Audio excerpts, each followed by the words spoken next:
है। इस तरह वाहिगुरु सच्चे पातशाह जी का कोई आकार नहीं।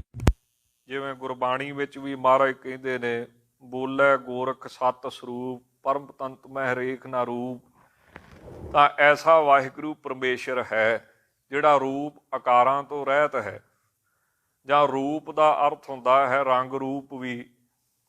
ਵਾਹਿਗੁਰੂ ਪਰਮੇਸ਼ਰ ਜੀ ਕਾਲਾ ਚਿੱਟਾ ਆਦਿਕ ਇਹੋ ਜਿਹੇ ਰੂਪਾਂ ਰੰਗਾਂ ਤੋਂ ਰਹਿਤ ਹਨ। ਔਰ ਜੇ ਇਸ ਤੁਕ ਦਾ, ਇਸ ਪਵਿੱਤਰ ਸ਼ਬਦ ਦਾ ਅਰਥ ਦੂਸਰੇ ਤਰ੍ਹਾਂ ਕੀਤਾ ਜਾਵੇ ਤਾਂ ਐੜੇ ਦਾ ਅਰਥ ਜਿੱਥੇ ਰਹਿਤ ਹੈ ਉੱਥੇ ਵਿਸ਼ੇਸ਼ ਕਰਕੇ ਵੀ ਆਉਂਦਾ ਹੈ, ਬਹੁਲਤਾ ਕਰਕੇ ਵੀ ਆਉਂਦਾ ਹੈ, ਸਹਿਤ ਕਰਕੇ ਵੀ ਆਉਂਦਾ ਹੈ। ਇਹ ਵਾਹਿਗੁਰੂ ਸੱਚੇ ਪਾਤਸ਼ਾਹ ਜੀ ਵੈਸੇ ਤੇ ਆਪ ਜੀ ਰੂਪ ਰੰਗ ਆਦਿਕ ਤੋਂ ਰਹਿਤ ਹੋ, ਪਰ ਜੇ ਆਪ ਜੀ ਦੇ ਕਿਸੇ ਨੇ ਦਰਸ਼ਨ ਕਰਨੇ ਹੋਣ ਤਾਂ ਜਿਹੜੇ ਸੰਤ ਨੇ, ਨਾਮ ਜਪਣ ਵਾਲੇ ਮਹਾਤਮਾ ਮਹਾਂਪੁਰਸ਼ ਨੇ, ਜਿਨ੍ਹਾਂ ਉੱਤੇ ਆਪ ਜੀ ਦੀ ਕਿਰਪਾ ਹੈ, ਸੇਵਾ ਸਿਮਰਨ ਕਰ ਕਰਕੇ ਜਿਨ੍ਹਾਂ ਆਪਣਾ ਮਨ ਸ਼ੁੱਧ ਕਰ ਲਿਆ ਹੈ, ਤੇ ਆਪ ਜੀ ਦੀ ਪ੍ਰਾਪਤੀ ਜਿਨ੍ਹਾਂ ਸੰਤਾਂ ਮਹਾਤਮਾ ਗੁਰਸਿੱਖਾਂ ਧਰਮੀ ਪੁਰਸ਼ਾਂ ਨੂੰ ਹੋ ਚੁੱਕੀ ਹੈ, ਉਹ ਵਿਸ਼ੇਸ਼ ਕਰਕੇ ਆਪ ਜੀ ਦਾ ਰੂਪ ਹਨ। ਜਿਵੇਂ ਸਤਿਗੁਰੂ ਗੁਰਬਾਣੀ ਵਿੱਚ ਕਹਿੰਦੇ ਨੇ, ਬ੍ਰਹਮ ਗਿਆਨੀ ਆਪ ਪਰਮੇਸ਼ਰ। ਜਿਹਨੇ ਪਰਮੇਸ਼ਰ ਦੇ ਦਰਸ਼ਨ ਕਰਨੇ ਹਨ ਉਹ ਬ੍ਰਹਮ ਗਿਆਨੀ ਦੇ ਦਰਸ਼ਨ ਕਰੇ, ਨਾਮ ਜਪਣ ਵਾਲੇ ਦੇ ਦਰਸ਼ਨ ਕਰੇ। ਜਿਵੇਂ ਧੰਨ ਗੁਰੂ ਗੋਬਿੰਦ ਸਿੰਘ ਮਹਾਰਾਜ ਵੀ ਦੱਸਦੇ ਨੇ, ਸ੍ਰੀ ਸਰਬਲੋਕ ਗ੍ਰੰਥ ਅੰਦਰ ਵੀ ਇਹ ਬਚਨ ਅੰਕਿਤ ਕੀਤੇ ਹੋਏ ਨੇ, ਖਾਲਸਾ ਮੇਰੋ ਰੂਪ ਹੈ ਖਾਸ, ਖਾਲਸੇ ਮੈਂ ਹੋਂ ਕਰੋ ਨਿਵਾਸ। ਜਿਹੜਾ ਖਾਲਸਾ ਹੈ ਪੰਜਾਂ ਕਕਾਰਾਂ ਦਾ ਧਾਰਨੀ ਹੈ, ਚਾਰ ਬੱਜਰ ਕ੍ਰਹਿਤਾਂ ਤੋਂ ਬਚਿਆ ਹੋਇਆ ਹੈ, ਨਿਤਨੇਮੀ ਹੈ, ਭਜਨੀਕ ਹੈ, ਜਿਹੜਾ ਵਿਸ਼ਿਆਂ ਤੋਂ ਉੱਪਰ ਉੱਠ ਚੁੱਕਾ ਹੈ, ਐਸਾ ਖਾਲਸਾ ਧੰਨ ਗੁਰੂ ਗੋਬਿੰਦ ਸਿੰਘ ਮਹਾਰਾਜ ਸੱਚੇ ਪਾਤਸ਼ਾਹ ਕਹਿੰਦੇ ਮੇਰਾ ਸਰੂਪ ਹੈ। ਜਿਹਨੇ ਮੇਰੇ ਦਰਸ਼ਨ ਕਰਦੇ ਹੋਣ ਉਹ ਖਾਲਸੇ ਦੇ ਦਰਸ਼ਨ ਕਰ ਲਵੇ। ਜਿਹਨੇ ਮੇਰੇ ਨਾਲ ਗੱਲਬਾਤ ਕਰਨੀ ਹੋਵੇ, ਬਚਨ ਬਲਾਸ ਕਰਨੇ ਹੋਣ ਤਾਂ ਗੁਰਬਾਣੀ ਪੜ੍ਹਨੀ, ਜਿਹੜਾ ਨਿਤਨੇਮ ਕਰਨਾ ਹੈ, ਇਹਦੀ ਦੇਖੋ ਕਿੱਡੀ ਵੱਡੀ ਮਹਾਨਤਾ ਹੈ। ਅਸੀਂ ਤਾਂ ਭੁੱਲ ਜਾਂਦੇ ਹਾਂ ਬਾਣੀ ਪੜ੍ਹਦੇ, ਸਾਨੂੰ ਇਹ ਚੇਤਾ ਨਹੀਂ ਰਹਿੰਦਾ ਬਾਣੀ ਪੜ੍ਹਨੀ ਤਾਂ ਪਰਮੇਸ਼ਰ ਦੇ ਸਨਮੁਖ ਹੋਣਾ ਹੈ, ਤੇ ਪਰਮੇਸ਼ਰ ਦੇ ਤੇ ਆਪਣੇ ਸਨਮੁਖ ਵਿਚਕਾਰ ਕਿਸੇ ਨੂੰ ਆਉਣ ਨਹੀਂ ਦੇਣਾ ਚਾਹੀਦਾ, ਕਿਸੇ ਖਿਆਲ ਨੂੰ, ਕਿਸੇ ਸੁਰਤੀ ਬਿਰਤੀ ਨੂੰ। ਵਾਹਿਗੁਰੂ ਜੀ ਅੱਗੇ ਬੇਨਤੀਆਂ ਕਰਕੇ, ਖਿਆਲ ਨੂੰ ਪਾਸੇ ਕਰਕੇ ਵਾਹਿਗੁਰੂ ਦੇ ਸਨਮੁਖ ਰਹਿਣਾ ਚਾਹੀਦਾ ਹੈ। ਨਿਤਨੇਮ ਦੇ ਵਿੱਚ ਕੋਈ ਖਿਆਲ ਨਹੀਂ ਆਉਣ ਦੇਣਾ ਚਾਹੀਦਾ। ਕਿਉਂਕਿ ਜਿਹੜੀ ਬਾਣੀ ਪੜ੍ਹਨੀ ਹੈ, ਦਸਵੇਂ ਪਾਤਸ਼ਾਹ ਕਹਿੰਦੇ ਮੇਰੇ ਨਾਲ ਬਚਨ ਕਰਨੇ ਆ, ਬਚਨ ਬਲਾਸ ਕਰਨੇ ਨੇ, ਗੱਲਬਾਤ ਕਰਦੀ ਹੈ। ਇਸ ਕਰਕੇ ਬਾਣੀ ਵੀ ਉਹਦਾ ਸਰੂਪ ਮੰਨੀ ਗਈ ਹੈ। ਜਾਂ ਫਿਰ ਗੁਰੂ ਸਾਹਿਬ ਪਰਮੇਸ਼ਰ ਦਾ ਸਾਖਸ਼ਾਤ ਰੂਪ ਨੇ, ਆਪ ਨਾਰਾਇਣ ਕਲਾ ਧਾਰ ਜਗ ਮਹਿ ਪਰਵਰਿਓ। ਇਸੇ ਤਰ੍ਹਾਂ ਗੁਰ ਅਰਜਨ ਪ੍ਰਤੱਖ ਹਰ। ਜੇ ਕਿਸੇ ਨੇ ਸਾਖਸ਼ਾਤ ਰੱਬ ਦੇ ਦਰਸ਼ਨ ਕਰਨੇ ਨੇ ਉਹ ਧੰਨ ਗੁਰੂ ਅਰਜਨ ਦੇਵ ਸਾਹਿਬ ਜੀ ਨੂੰ ਦੇਖੋ, ਉਹਨਾਂ ਦੇ ਸਰੂਪ ਦੇ ਦਰਸ਼ਨ ਕਰੋ, ਉਹਨਾਂ ਦੇ ਜੀਵਨ ਦੇ ਦਰਸ਼ਨ ਕਰੋ। ਤਾਂ ਇਸ ਪ੍ਰਕਾਰ ਵਿਸ਼ੇਸ਼ ਰੂਪ ਪਰਮੇਸ਼ਰ ਦਾ ਭਾਵੇਂ ਰੰਗ ਰੂਪ ਰਹਿਤ ਹੈ, ਪਰ ਜੇ ਉਹਦੇ ਸਰੂਪ ਦੇ ਦਰਸ਼ਨ ਕਰਨੇ ਹੋਣ ਤਾਂ ਨਾਮ ਜਪਣ ਵਾਲੇ ਮਹਾਂਪੁਰਸ਼ ਜਾਂ ਬਾਣੀ ਜਾਂ ਗੁਰੂ ਸਾਹਿਬ ਜਾਂ ਖਾਲਸਾ, ਇਹ ਉਹਦਾ ਰੂਪ ਮੰਨੇ ਗਏ ਹਨ। ਇਸ ਨਾਮ ਜਪਣ ਵਾਲੇ ਮਹਾਂਪੁਰਸ਼ ਉਹਦਾ ਸਰੂਪ ਨੇ। ਇੱਕ ਸਾਖੀ ਚੇਤੇ ਆਈ, ਲਾਹੌਰ ਸ਼ਹਿਰ ਦੇ ਵਿੱਚ ਪਰਮ ਪੂਜਨੀਕ ਸੰਤ ਖੁਦਾ ਸਿੰਘ ਜੀ, ਨਰੰਗਾਬਾਦ ਵਾਲੇ ਮਹਾਂਪੁਰਸ਼ ਜਿਹੜੇ ਧੰਨ ਬਾਬਾ ਵੀਰ ਸਿੰਘ ਜੀ ਤੋਂ ਬਾਅਦ ਹੋਏ ਨੇ, ਉਹਨਾਂ ਦੇ ਦੋ ਸਿੱਖ ਹੋਏ ਨੇ। ਇੱਕ ਅਮਰ ਸ਼ਹੀਦ ਸ਼੍ਰੀਮਾਨ ਸੰਤ ਭਾਈ ਮਹਾਰਾਜ ਸਿੰਘ ਜੀ ਤੇ ਦੂਸਰੇ ਸੰਤ ਬਾਬਾ ਖੁਦਾ ਸਿੰਘ ਜੀ। ਸੰਤ ਬਾਬਾ ਖੁਦਾ ਸਿੰਘ ਜੀ ਬਾਰੇ ਪੰਡਿਤ ਸ਼ੇਰ ਸਿੰਘ ਜੀ ਲਿਖਦੇ ਨੇ ਕਿ ਦਾਸ ਉਹਨਾਂ ਦੇ ਨਾਲ ਸੀ ਤੇ ਰੋਜ਼ ਸਵੇਰੇ ਲਾਹੌਰ ਸ਼ਹਿਰ ਦੇ ਵਿੱਚ ਉਹ ਸੈਰ ਕਰਨ ਵਾਸਤੇ ਜਦੋਂ ਨਿਕਲਦੇ ਤੇ ਦਾਸ ਪੰਡਿਤ ਸ਼ੇਰ ਸਿੰਘ ਜੀ ਕਹਿੰਦੇ ਮੈਂ ਉਹਨਾਂ ਨਾਲ ਸੀ। ਤਾਂ ਪੰਡਿਤ ਸ਼ੇਰ ਸਿੰਘ ਜੀ ਦੱਸਦੇ ਕਿ ਜਦੋਂ ਅਸੀਂ ਤੁਰੇ ਜਾਂਦੇ ਸੀ ਇੱਕ ਬ੍ਰਾਹਮਣ ਸਾਨੂੰ ਰੋਜ਼ ਮਿਲਦਾ ਉਹਨੇ ਬਾਬਾ ਖੁਦਾ ਸਿੰਘ ਜੀ ਦਾ ਚਿਹਰਾ ਵੇਖ ਕੇ ਇਦਾਂ ਮਸਤ ਹੋ ਜਾਣਾ ਜਿਵੇਂ ਕਿਸੇ ਨੇ ਬਹੁਤ ਹੀ ਨਸ਼ੀਲੀ ਸ਼ਰਾਬ ਪੀਤੀ ਹੁੰਦੀ ਹੈ, ਬਹੁਤ ਜ਼ਿਆਦਾ ਨਸ਼ੇ ਵਾਲੀ ਸ਼ਰਾਬ ਪੀਤੀ ਹੋਵੇ, ਉਹ ਇਦਾਂ ਮਸਤ ਹੋ ਜਾਂਦਾ ਸੀ। ਤੇ ਕਿੰਨਾ ਕਿੰਨਾ ਚਿਰ ਸੰਤਾਂ ਨੂੰ ਗਲਵੱਕੜੀ 'ਚ ਲੈ ਕੇ ਉਹਨਾਂ ਦੇ ਚਿਹਰੇ ਵੱਲ ਹੀ ਦੇਖਦਾ ਰਹਿੰਦਾ ਹੁੰਦਾ ਸੀ। ਇੱਕ ਦਿਨ, 2 ਦਿਨ, 3 ਦਿਨ, ਅਖੀਰ ਇੱਕ ਦਿਨ ਸੰਤ ਖੁਦਾ ਸਿੰਘ ਜੀ ਮਹਾਰਾਜ ਪੁੱਛਦੇ ਕਿ ਬ੍ਰਾਹਮਣ ਦੇਵਤਾ ਠਾਕੁਰ ਜੀ, ਵੀ ਤੂੰ ਕੀ ਕਰਦਾ ਹੁੰਦਾ ਹੈ? ਕੋਈ ਪਰਿਵਾਰ ਨਹੀਂ ਹੈ, ਕੋਈ ਜ਼ਿੰਮੇਵਾਰੀ ਨਹੀਂ ਹੈ, ਤੂੰ ਰੋਜ਼ ਹੀ ਸਾਨੂੰ ਮਿਲਦਾ ਹੈ ਤੇ ਰੋਜ਼ ਹੀ ਤੇ ਆਪਣੇ ਸਨਮੁਖ ਵਿਚਕਾਰ ਕਿਸੇ ਨੂੰ ਆਉਣ ਨਹੀਂ ਦੇਣਾ ਚਾਹੀਦਾ, ਕਿਸੇ ਖਿਆਲ ਨੂੰ, ਕਿਸੇ ਸੁਰਤੀ ਬਿਰਤੀ ਨੂੰ। ਵਾਹਿਗੁਰੂ ਜੀ ਅੱਗੇ ਬੇਨਤੀਆਂ ਕਰਕੇ ਖਿਆਲ ਨੂੰ ਪਾਸੇ ਕਰਕੇ ਵਾਹਿਗੁਰੂ ਦੇ ਸਨਮੁਖ ਰਹਿਣਾ ਚਾਹੀਦਾ ਹੈ। ਨਿਤਨੇਮ ਦੇ ਵਿੱਚ ਕੋਈ ਖਿਆਲ ਨਹੀਂ ਆਉਣ ਦੇਣਾ ਚਾਹੀਦਾ। ਕਿਉਂਕਿ ਜਿਹੜੀ ਬਾਣੀ ਪੜ੍ਹਨੀ ਹੈ, 10ਵੇਂ ਪਾਤਸ਼ਾਹ ਕਹਿੰਦੇ ਮੇਰੇ ਨਾਲ ਬਚਨ ਕਰਨੇ ਆ, ਬਚਨ ਬਲਾਸ ਕਰਨੇ ਨੇ, ਗੱਲਬਾਤ ਕਰਦੀ ਹੈ। ਇਸ ਕਰਕੇ ਬਾਣੀ ਵੀ ਉਹਦਾ ਸਰੂਪ ਮੰਨੀ ਗਈ ਹੈ, ਜਾਂ ਫਿਰ ਗੁਰੂ ਸਾਹਿਬ ਪਰਮੇਸ਼ਰ ਦਾ ਸਾਖਸ਼ਾਤ ਰੂਪ ਨੇ, ਆਪ ਨਾਰਾਇਣ ਕਲਾ ਧਾਰ ਜਗ ਮਹਿ ਪਰਵਰਿਓ। ਇਸੇ ਤਰ੍ਹਾਂ ਗੁਰ ਅਰਜਨ ਪ੍ਰਤੱਖ ਹਰ, ਜੇ ਕਿਸੇ ਨੇ ਸਾਖਸ਼ਾਤ ਰੱਬ ਦੇ ਦਰਸ਼ਨ ਕਰਨੇ ਨੇ, ਉਹ ਧੰਨ ਗੁਰੂ ਅਰਜਨ ਦੇਵ ਸਾਹਿਬ ਜੀ ਨੂੰ ਦੇਖੋ, ਉਹਨਾਂ ਦੇ ਸਰੂਪ ਦੇ ਦਰਸ਼ਨ ਕਰੋ, ਉਹਨਾਂ ਦੇ ਜੀਵਨ ਦੇ ਦਰਸ਼ਨ ਕਰੋ। ਤਾਂ ਇਸ ਪ੍ਰਕਾਰ ਵਿਸ਼ੇਸ਼ ਰੂਪ ਪਰਮੇਸ਼ਰ ਦਾ ਭਾਵੇਂ ਰੰਗ ਰੂਪ ਰਹਿਤ ਹੈ, ਪਰ ਜੇ ਉਹਦੇ ਸਰੂਪ ਦੇ ਦਰਸ਼ਨ ਕਰਨੇ ਹੋਣ ਤਾਂ ਨਾਮ ਜਪਣ ਵਾਲੇ ਮਹਾਂਪੁਰਸ਼ ਜਾਂ ਬਾਣੀ ਜਾਂ ਗੁਰੂ ਸਾਹਿਬ ਜਾਂ ਖਾਲਸਾ, ਇਹ ਉਹਦਾ ਰੂਪ ਮੰਨੇ ਗਏ ਹਨ। ਇਸ ਨਾਮ ਜਪਣ ਵਾਲੇ ਮਹਾਂਪੁਰਸ਼ ਉਹਦਾ ਸਰੂਪ ਨੇ। ਇੱਕ ਸਾਖੀ ਚੇਤੇ ਆਈ, ਲਾਹੌਰ ਸ਼ਹਿਰ ਦੇ ਵਿੱਚ ਪਰਮ ਪੂਜਨੀਕ ਸੰਤ ਖੁਦਾ ਸਿੰਘ ਜੀ, ਨਰੰਗਾਬਾਦ ਵਾਲੇ ਮਹਾਂਪੁਰਸ਼ ਜਿਹੜੇ ਧੰਨ ਬਾਬਾ ਵੀਰ ਸਿੰਘ ਜੀ ਤੋਂ ਬਾਅਦ ਹੋਏ ਨੇ, ਉਹਨਾਂ ਦੇ 2 ਸਿੱਖ ਹੋਏ ਨੇ। ਇੱਕ ਅਮਰ ਸ਼ਹੀਦ ਸ਼੍ਰੀਮਾਨ ਸੰਤ ਭਾਈ ਮਹਾਰਾਜ ਸਿੰਘ ਜੀ ਤੇ ਦੂਸਰੇ ਸੰਤ ਬਾਬਾ ਖੁਦਾ ਸਿੰਘ ਜੀ। ਸੰਤ ਬਾਬਾ ਖੁਦਾ ਸਿੰਘ ਜੀ ਬਾਰੇ ਪੰਡਤ ਸ਼ੇਰ ਸਿੰਘ ਜੀ ਲਿਖਦੇ ਨੇ ਕਿ ਦਾਸ ਉਹਨਾਂ ਦੇ ਨਾਲ ਸੀ ਤੇ ਰੋਜ਼ ਸਵੇਰੇ ਲਾਹੌਰ ਸ਼ਹਿਰ ਦੇ ਵਿੱਚ ਉਹ ਸੈਰ ਕਰਨ ਵਾਸਤੇ ਜਦੋਂ ਨਿਕਲਦੇ ਤੇ ਦਾਸ ਪੰਡਤ ਸ਼ੇਰ ਸਿੰਘ ਜੀ ਕਹਿੰਦੇ ਮੈਂ ਉਹਨਾਂ ਨਾਲ ਸੀ। ਤਾਂ ਪੰਡਤ ਸ਼ੇਰ ਸਿੰਘ ਜੀ ਦੱਸਦੇ ਕਿ ਜਦੋਂ ਅਸੀਂ ਤੁਰੇ ਜਾਂਦੇ ਸੀ, ਇੱਕ ਬ੍ਰਾਹਮਣ ਸਾਨੂੰ ਰੋਜ਼ ਮਿਲਦਾ। ਉਹਨੇ ਬਾਬਾ ਖੁਦਾ ਸਿੰਘ ਜੀ ਦਾ ਚਿਹਰਾ ਵੇਖ ਕੇ ਇਦਾਂ ਮਸਤ ਹੋ ਜਾਣਾ ਜਿਵੇਂ ਕਿਸੇ ਨੇ ਬਹੁਤ ਹੀ ਨਸ਼ੀਲੀ ਸ਼ਰਾਬ ਪੀਤੀ ਹੁੰਦੀ ਹੈ, ਬਹੁਤ ਜ਼ਿਆਦਾ ਨਸ਼ੇ ਵਾਲੀ ਸ਼ਰਾਬ ਪੀਤੀ ਹੋਵੇ, ਉਹ ਇਦਾਂ ਮਸਤ ਹੋ ਜਾਂਦਾ ਸੀ। ਤੇ ਕਿੰਨਾ ਕਿੰਨਾ ਚਿਰ ਸੰਤਾਂ ਨੂੰ ਗਲਵੱਕੜੀ 'ਚ ਲੈ ਕੇ ਉਹਨਾਂ ਦੇ ਚਿਹਰੇ ਵੱਲ ਹੀ ਦੇਖਦਾ ਰਹਿੰਦਾ ਹੁੰਦਾ ਸੀ।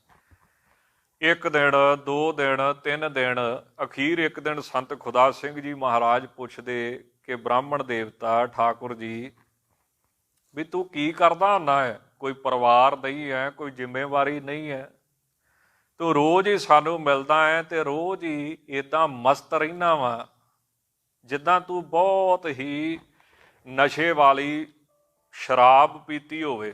ਆਮ ਸ਼ਰਾਬ ਦੇ ਵਿੱਚ ਨਸ਼ਾ ਘੱਟ ਹੁੰਦਾ ਹੈ, ਪਰ ਬਹੁਤੀ ਜ਼ਿਆਦਾ ਨਸ਼ੀਲੀ ਸ਼ਰਾਬ ਪੀਤੀ ਹੋਵੇ, ਮੈਂ ਮਸਤ ਰਹਿਣਾ ਹੈ, ਤੂੰ ਕਰਦਾ ਕੀ ਹੈ? ਤਾਂ ਉਹ ਪੰਡਤ ਕਹਿਣ ਲੱਗਾ, ਮਹਾਰਾਜ ਵੀ ਮੈਂ 2 ਰੁਪਈਏ ਦਿਹਾੜੀ ਦੇ ਕਮਾਉਣਾ ਵਾ, ਜਾਂ 2 ਪੈਸੇ ਕਹਿ ਲਓ। ਅੱਧੇ ਅੱਧੇ ਆਨੇ ਦਾ ਪਾਠ ਪੂਜਾ 2-4 ਬੰਦਿਆਂ ਵਾਸਤੇ ਕਰਕੇ ਜਦੋਂ 2 ਕੁ ਪੈਸੇ ਬਣ ਜਾਂਦੇ, ਉਹਦੇ ਨਾਲ ਗੁਜ਼ਾਰਾ ਕਰ ਲੈਣਾ ਤੇ ਇਹ ਤੋਂ ਵੱਧ ਲੋਭ ਕਰਦਾ ਨਹੀਂ। ਇੰਨੇ ਨਾਲ ਮੇਰੀ ਦਿਹਾੜੀ ਲੰਘ ਜਾਂਦੀ ਹੈ ਤੇ ਫਿਰ ਅਗਲੇ ਦਿਨ ਪੂਜਾ ਪਾਠ ਉਹਨਾਂ ਦੇ ਨਾਮ ਦਾ ਕਰ ਦਿੰਦਾ। ਤਾਂ ਸੰਤ ਕਹਿਣ ਲੱਗੇ ਕਿ ਤੂੰ ਸਾਡੇ ਪੰਡਤ ਸ਼ੇਰ ਸਿੰਘ ਜੀ ਕਹਿੰਦੇ, ਫਿਰ ਮੈਂ ਪੁੱਛਿਆ ਕਿ ਤੂੰ ਸੰਤਾਂ ਦੇ ਚਿਹਰੇ ਵੱਲ ਕਿਉਂ ਵੇਖਦਾ ਰਹਿੰਦਾ ਹੈ? ਤਾਂ ਉਹ ਕਹਿਣ ਲੱਗਾ, ਜੀ ਇਹ ਜਾਣਦੇ ਹੀ ਨੇ ਸਾਰੀ ਗੱਲ, ਪਰ ਜੇ ਫਿਰ ਵੀ ਤੁਸੀਂ ਪੁੱਛਦੇ ਹੋ ਤੇ ਦੱਸ ਦਿੰਦਾ। ਕਹਿੰਦਾ ਇੱਕ ਵਾਰੀ ਮੈਂ ਯਾਤਰਾ ਤੇ ਗਿਆ, ਹੁਣ ਗੰਗਾ ਜੀ ਦਾ ਇਸ਼ਨਾਨ ਕਰਨਾ ਸੀ ਤੇ ਮੈਂ ਇਸ਼ਨਾਨ ਕਰਨ ਵਾਸਤੇ ਜਦੋਂ ਹਿੰਦੂ ਧਰਮ ਦੀ ਰੀਤੀ ਰਿਵਾਜ ਧਰਮ ਮੁਤਾਬਕ ਗੰਗਾ ਜੀ 'ਚ ਇਸ਼ਨਾਨ ਕਰਨ ਲੱਗਾ ਤੇ ਬਾਹਰ ਜਿਹੜਾ ਮੇਰਾ ਸਮਾਨ ਸੀ ਨਾ ਉਹਦੇ 'ਚ ਨਿਗਾਹ ਟਿਕਾ ਕੇ ਰੱਖੀ ਵੀ ਕੋਈ ਚੁੱਕ ਕੇ ਨਾ ਲੈ ਜੇ। ਕਿਉਂ? ਧਾਰਮਿਕ ਜਗ੍ਹਾ ਤੇ ਪਖੰਡੀ ਤੇ ਚੋਰ ਬਹੁਤੇ ਹੁੰਦੇ, ਤਾਂ ਇਸ ਕਰਕੇ ਮੈਂ ਨਿਗਾਹ ਬਾਹਰ ਰੱਖੀ। ਇੱਕ ਸੱਜਣ ਆਇਆ, ਉਹ ਕਹਿੰਦਾ ਤੁਸੀਂ ਪੰਜਾਬੀਓ ਸੁਧਰ ਨਹੀਂ ਸਕਦੇ, ਧਾਰਮਿਕ ਜਗ੍ਹਾ ਤੇ ਆ ਕੇ ਵੀ ਤੁਸੀਂ ਅੱਧਾ ਹੀ ਇਸ਼ਨਾਨ ਕਰਦੇ ਹੋ। ਤੇ ਮੈਂ ਪੁੱਛਿਆ ਕਿਵੇਂ? ਕਹਿੰਦਾ ਹੁਣ ਇੰਨੀ ਦੂਰੋਂ ਪੰਜਾਬ ਤੋਂ ਤੂੰ ਇੱਥੇ ਗੰਗਾ ਜੀ ਦੇ ਆਇਆ ਇਸ਼ਨਾਨ ਕਰਨ ਵਾਸਤੇ, ਤੇ ਹੁਣ ਬੰਦਿਆਂ ਤਰ੍ਹਾਂ ਇਸ਼ਨਾਨ ਤੇ ਕਰ ਲਾ ਵੀ ਸਿਰ ਕੇਸੀ ਭਾਵ ਸਿਰ ਵੀ ਡੁਬੋ ਵਿੱਚ, ਪੂਰਾ ਸਿਰ ਤੋਂ ਲੈ ਕੇ ਪੈਰਾਂ ਦੇ ਨਹੁੰ ਤੱਕ ਇਸ਼ਨਾਨ ਕਰ।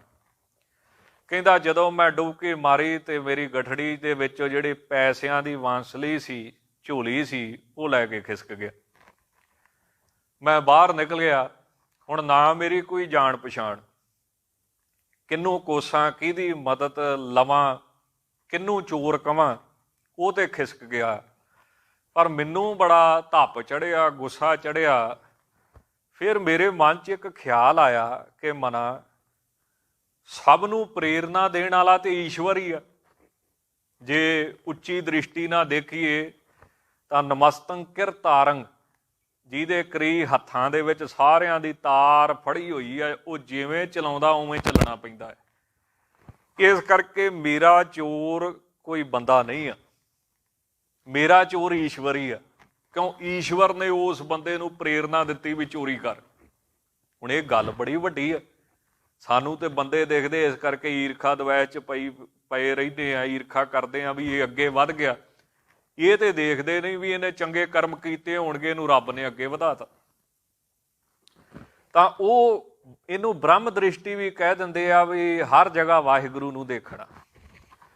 ਤਾਂ ਉਹਨੇ ਪ੍ਰਤਿੱਗਿਆ ਕਰ ਲਈ ਵੀ ਜੇ ਇੰਨੇ ਵਜੇ ਤੱਕ ਮੇਰੇ ਪੈਸੇ ਹੇ ਭਗਵਾਨ, ਹੇ ਈਸ਼ਵਰ, ਤੂੰ ਨਾ ਮੋੜੇ ਤਾਂ ਮੈਂ ਅੰਨ ਪਾਣੀ ਤਿਆਗ ਕੇ ਗੰਗਾ ਜੀ ਦੇ ਕੰਢੇ ਸਰੀਰ ਛੱਡੂੰਗਾ ਤੇ ਤੇਰੇ ਨਾਂ ਲੱਗੂੰਗਾ।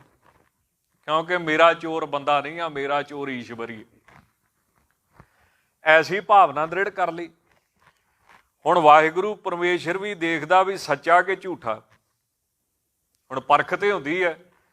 ਕਹਿੰਦੇ ਜਦੋਂ ਅੰਮ੍ਰਿਤ ਵੇਲੇ ਬੈਠਾ ਸੀ, ਜਦੋਂ ਇਸ਼ਨਾਨ ਕਰਨ ਲੱਗਾ, ਜਦੋਂ ਦਿਨ ਚੜ੍ਹਿਆ ਤੇ ਮਹਾਰਾਜ ਨੇ ਵੇਖਿਆ ਵੀ ਭੁੱਖਾ ਪਿਆਸਾ ਵਾ, ਤੇ ਇੱਕ ਸੱਜਣ ਦਾ ਰੂਪ ਧਾਰ ਕੇ ਪਰਮੇਸ਼ਰ ਆਣ ਕੇ ਕਹਿਣ ਲੱਗਾ, ਪੰਡਤਾ ਕਿਉਂ ਭੁੱਖਾ ਮਰਦਾ ਵਾ?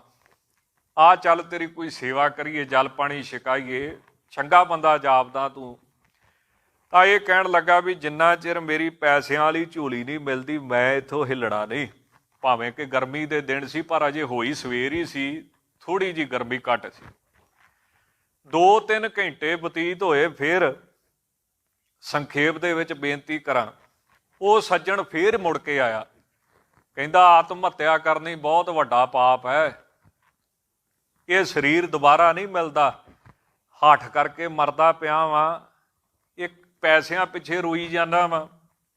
ਉੱਠ ਤਾਂ ਜਲ ਪਾਣੀ ਛਕ, ਜੇ ਨਹੀਂ ਛਕਣਾ ਤੇ ਤੈਨੂੰ ਲਿਆ ਦਿੰਦਾ, ਆਪ ਬਣਾ ਕੇ ਛਕ ਲਾ। ਜੇ ਕਿਸੇ ਦਾ ਹੱਥ ਦਾ ਨਹੀਂ ਛਕਦਾ ਤੇ ਤੈਨੂੰ ਸੁੱਕੀ ਰਸਤ ਸਿੱਧਾ ਭੇਟ ਕਰ ਦਿੰਦਾ। ਇਹ ਬ੍ਰਾਹਮਣ ਨੇ ਬਹੁਤ ਦ੍ਰਿੜ ਚਿੱਤ ਰੱਖਿਆ, ਜਿਹਨੂੰ ਕਹਿੰਦੇ ਨਾ ਏਕ ਚਿੱਤ, ਜੇ ਇੱਕ ਛਿਨ ਧਿਆਇਓ, ਇੱਕ ਚਿੱਤ ਕਰਨਾ ਪੈਂਦਾ ਬਈ ਨਹੀਂ, ਜਿਹੜੀ ਪ੍ਰਤਿੱਗਿਆ ਉਹ ਪ੍ਰਤਿੱਗਿਆ। ਤਾਂ ਇਹ ਬ੍ਰਾਹਮਣ ਕਹਿਣ ਲੱਗਾ, ਭਲਿਆ ਮਾਨਸਾ ਚੱਲ ਜਾ, ਮੈਂ ਅੱਗੇ ਬੜਾ ਦੁਖੀ ਹਾਂ ਸਵੇਰ ਦਾ, ਉੱਤੋਂ ਮੈਂ ਰੋਟੀ ਪਾਣੀ ਨਾ ਖਾਣ ਦੀ ਪ੍ਰਤਿੱਗਿਆ ਕੀਤੀ ਤੇ ਸਰੀਰ ਛੱਡਣ ਦੀ ਇਹ ਪ੍ਰਤਿੱਗਿਆ ਕੀਤੀ ਆ, ਬਚਨ ਕੀਤਾ, ਤੂੰ ਏਦਾਂ ਨਾ ਕਰ। ਚਲੋ ਫਿਰ 2-2.5 ਘੰਟੇ ਬੀਤੇ, ਦੁਪਹਿਰ ਦਾ 1-2 ਵੱਜ ਗਿਆ ਹੋਵੇਗਾ। ਧੁੱਪ ਸਿਖਰਾਂ ਦੀ, ਬੁਰਾ ਹਾਲ, ਪਸੀਨੇ ਨਾਲ ਧੁੱਪੇ ਹੀ ਬੈਠਾ ਗੰਗਾ ਜੀ ਦੇ ਕੰਢੇ ਉੱਤੇ, ਹਿੰਦੂ ਧਰਮ ਦੇ ਤੀਰਥ ਉੱਤੇ ਬੈਠਾ।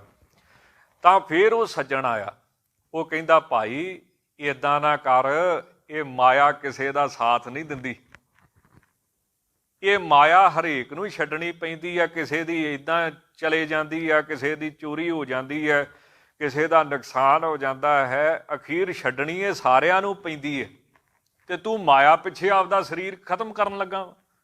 ਇੱਕ ਪੈਸਿਆਂ ਦੀ ਝੋਲੀ ਬਦਲੇ ਵਾਂਸਲੀ ਬਦਲੇ ਪੈਸਿਆਂ ਦੀ ਇਹ ਸਰੀਰ ਉੱਤਮ ਮਨੁੱਖਾ ਜਨਮ ਖਤਮ ਕਰ ਦੇਣਾ ਹੈ।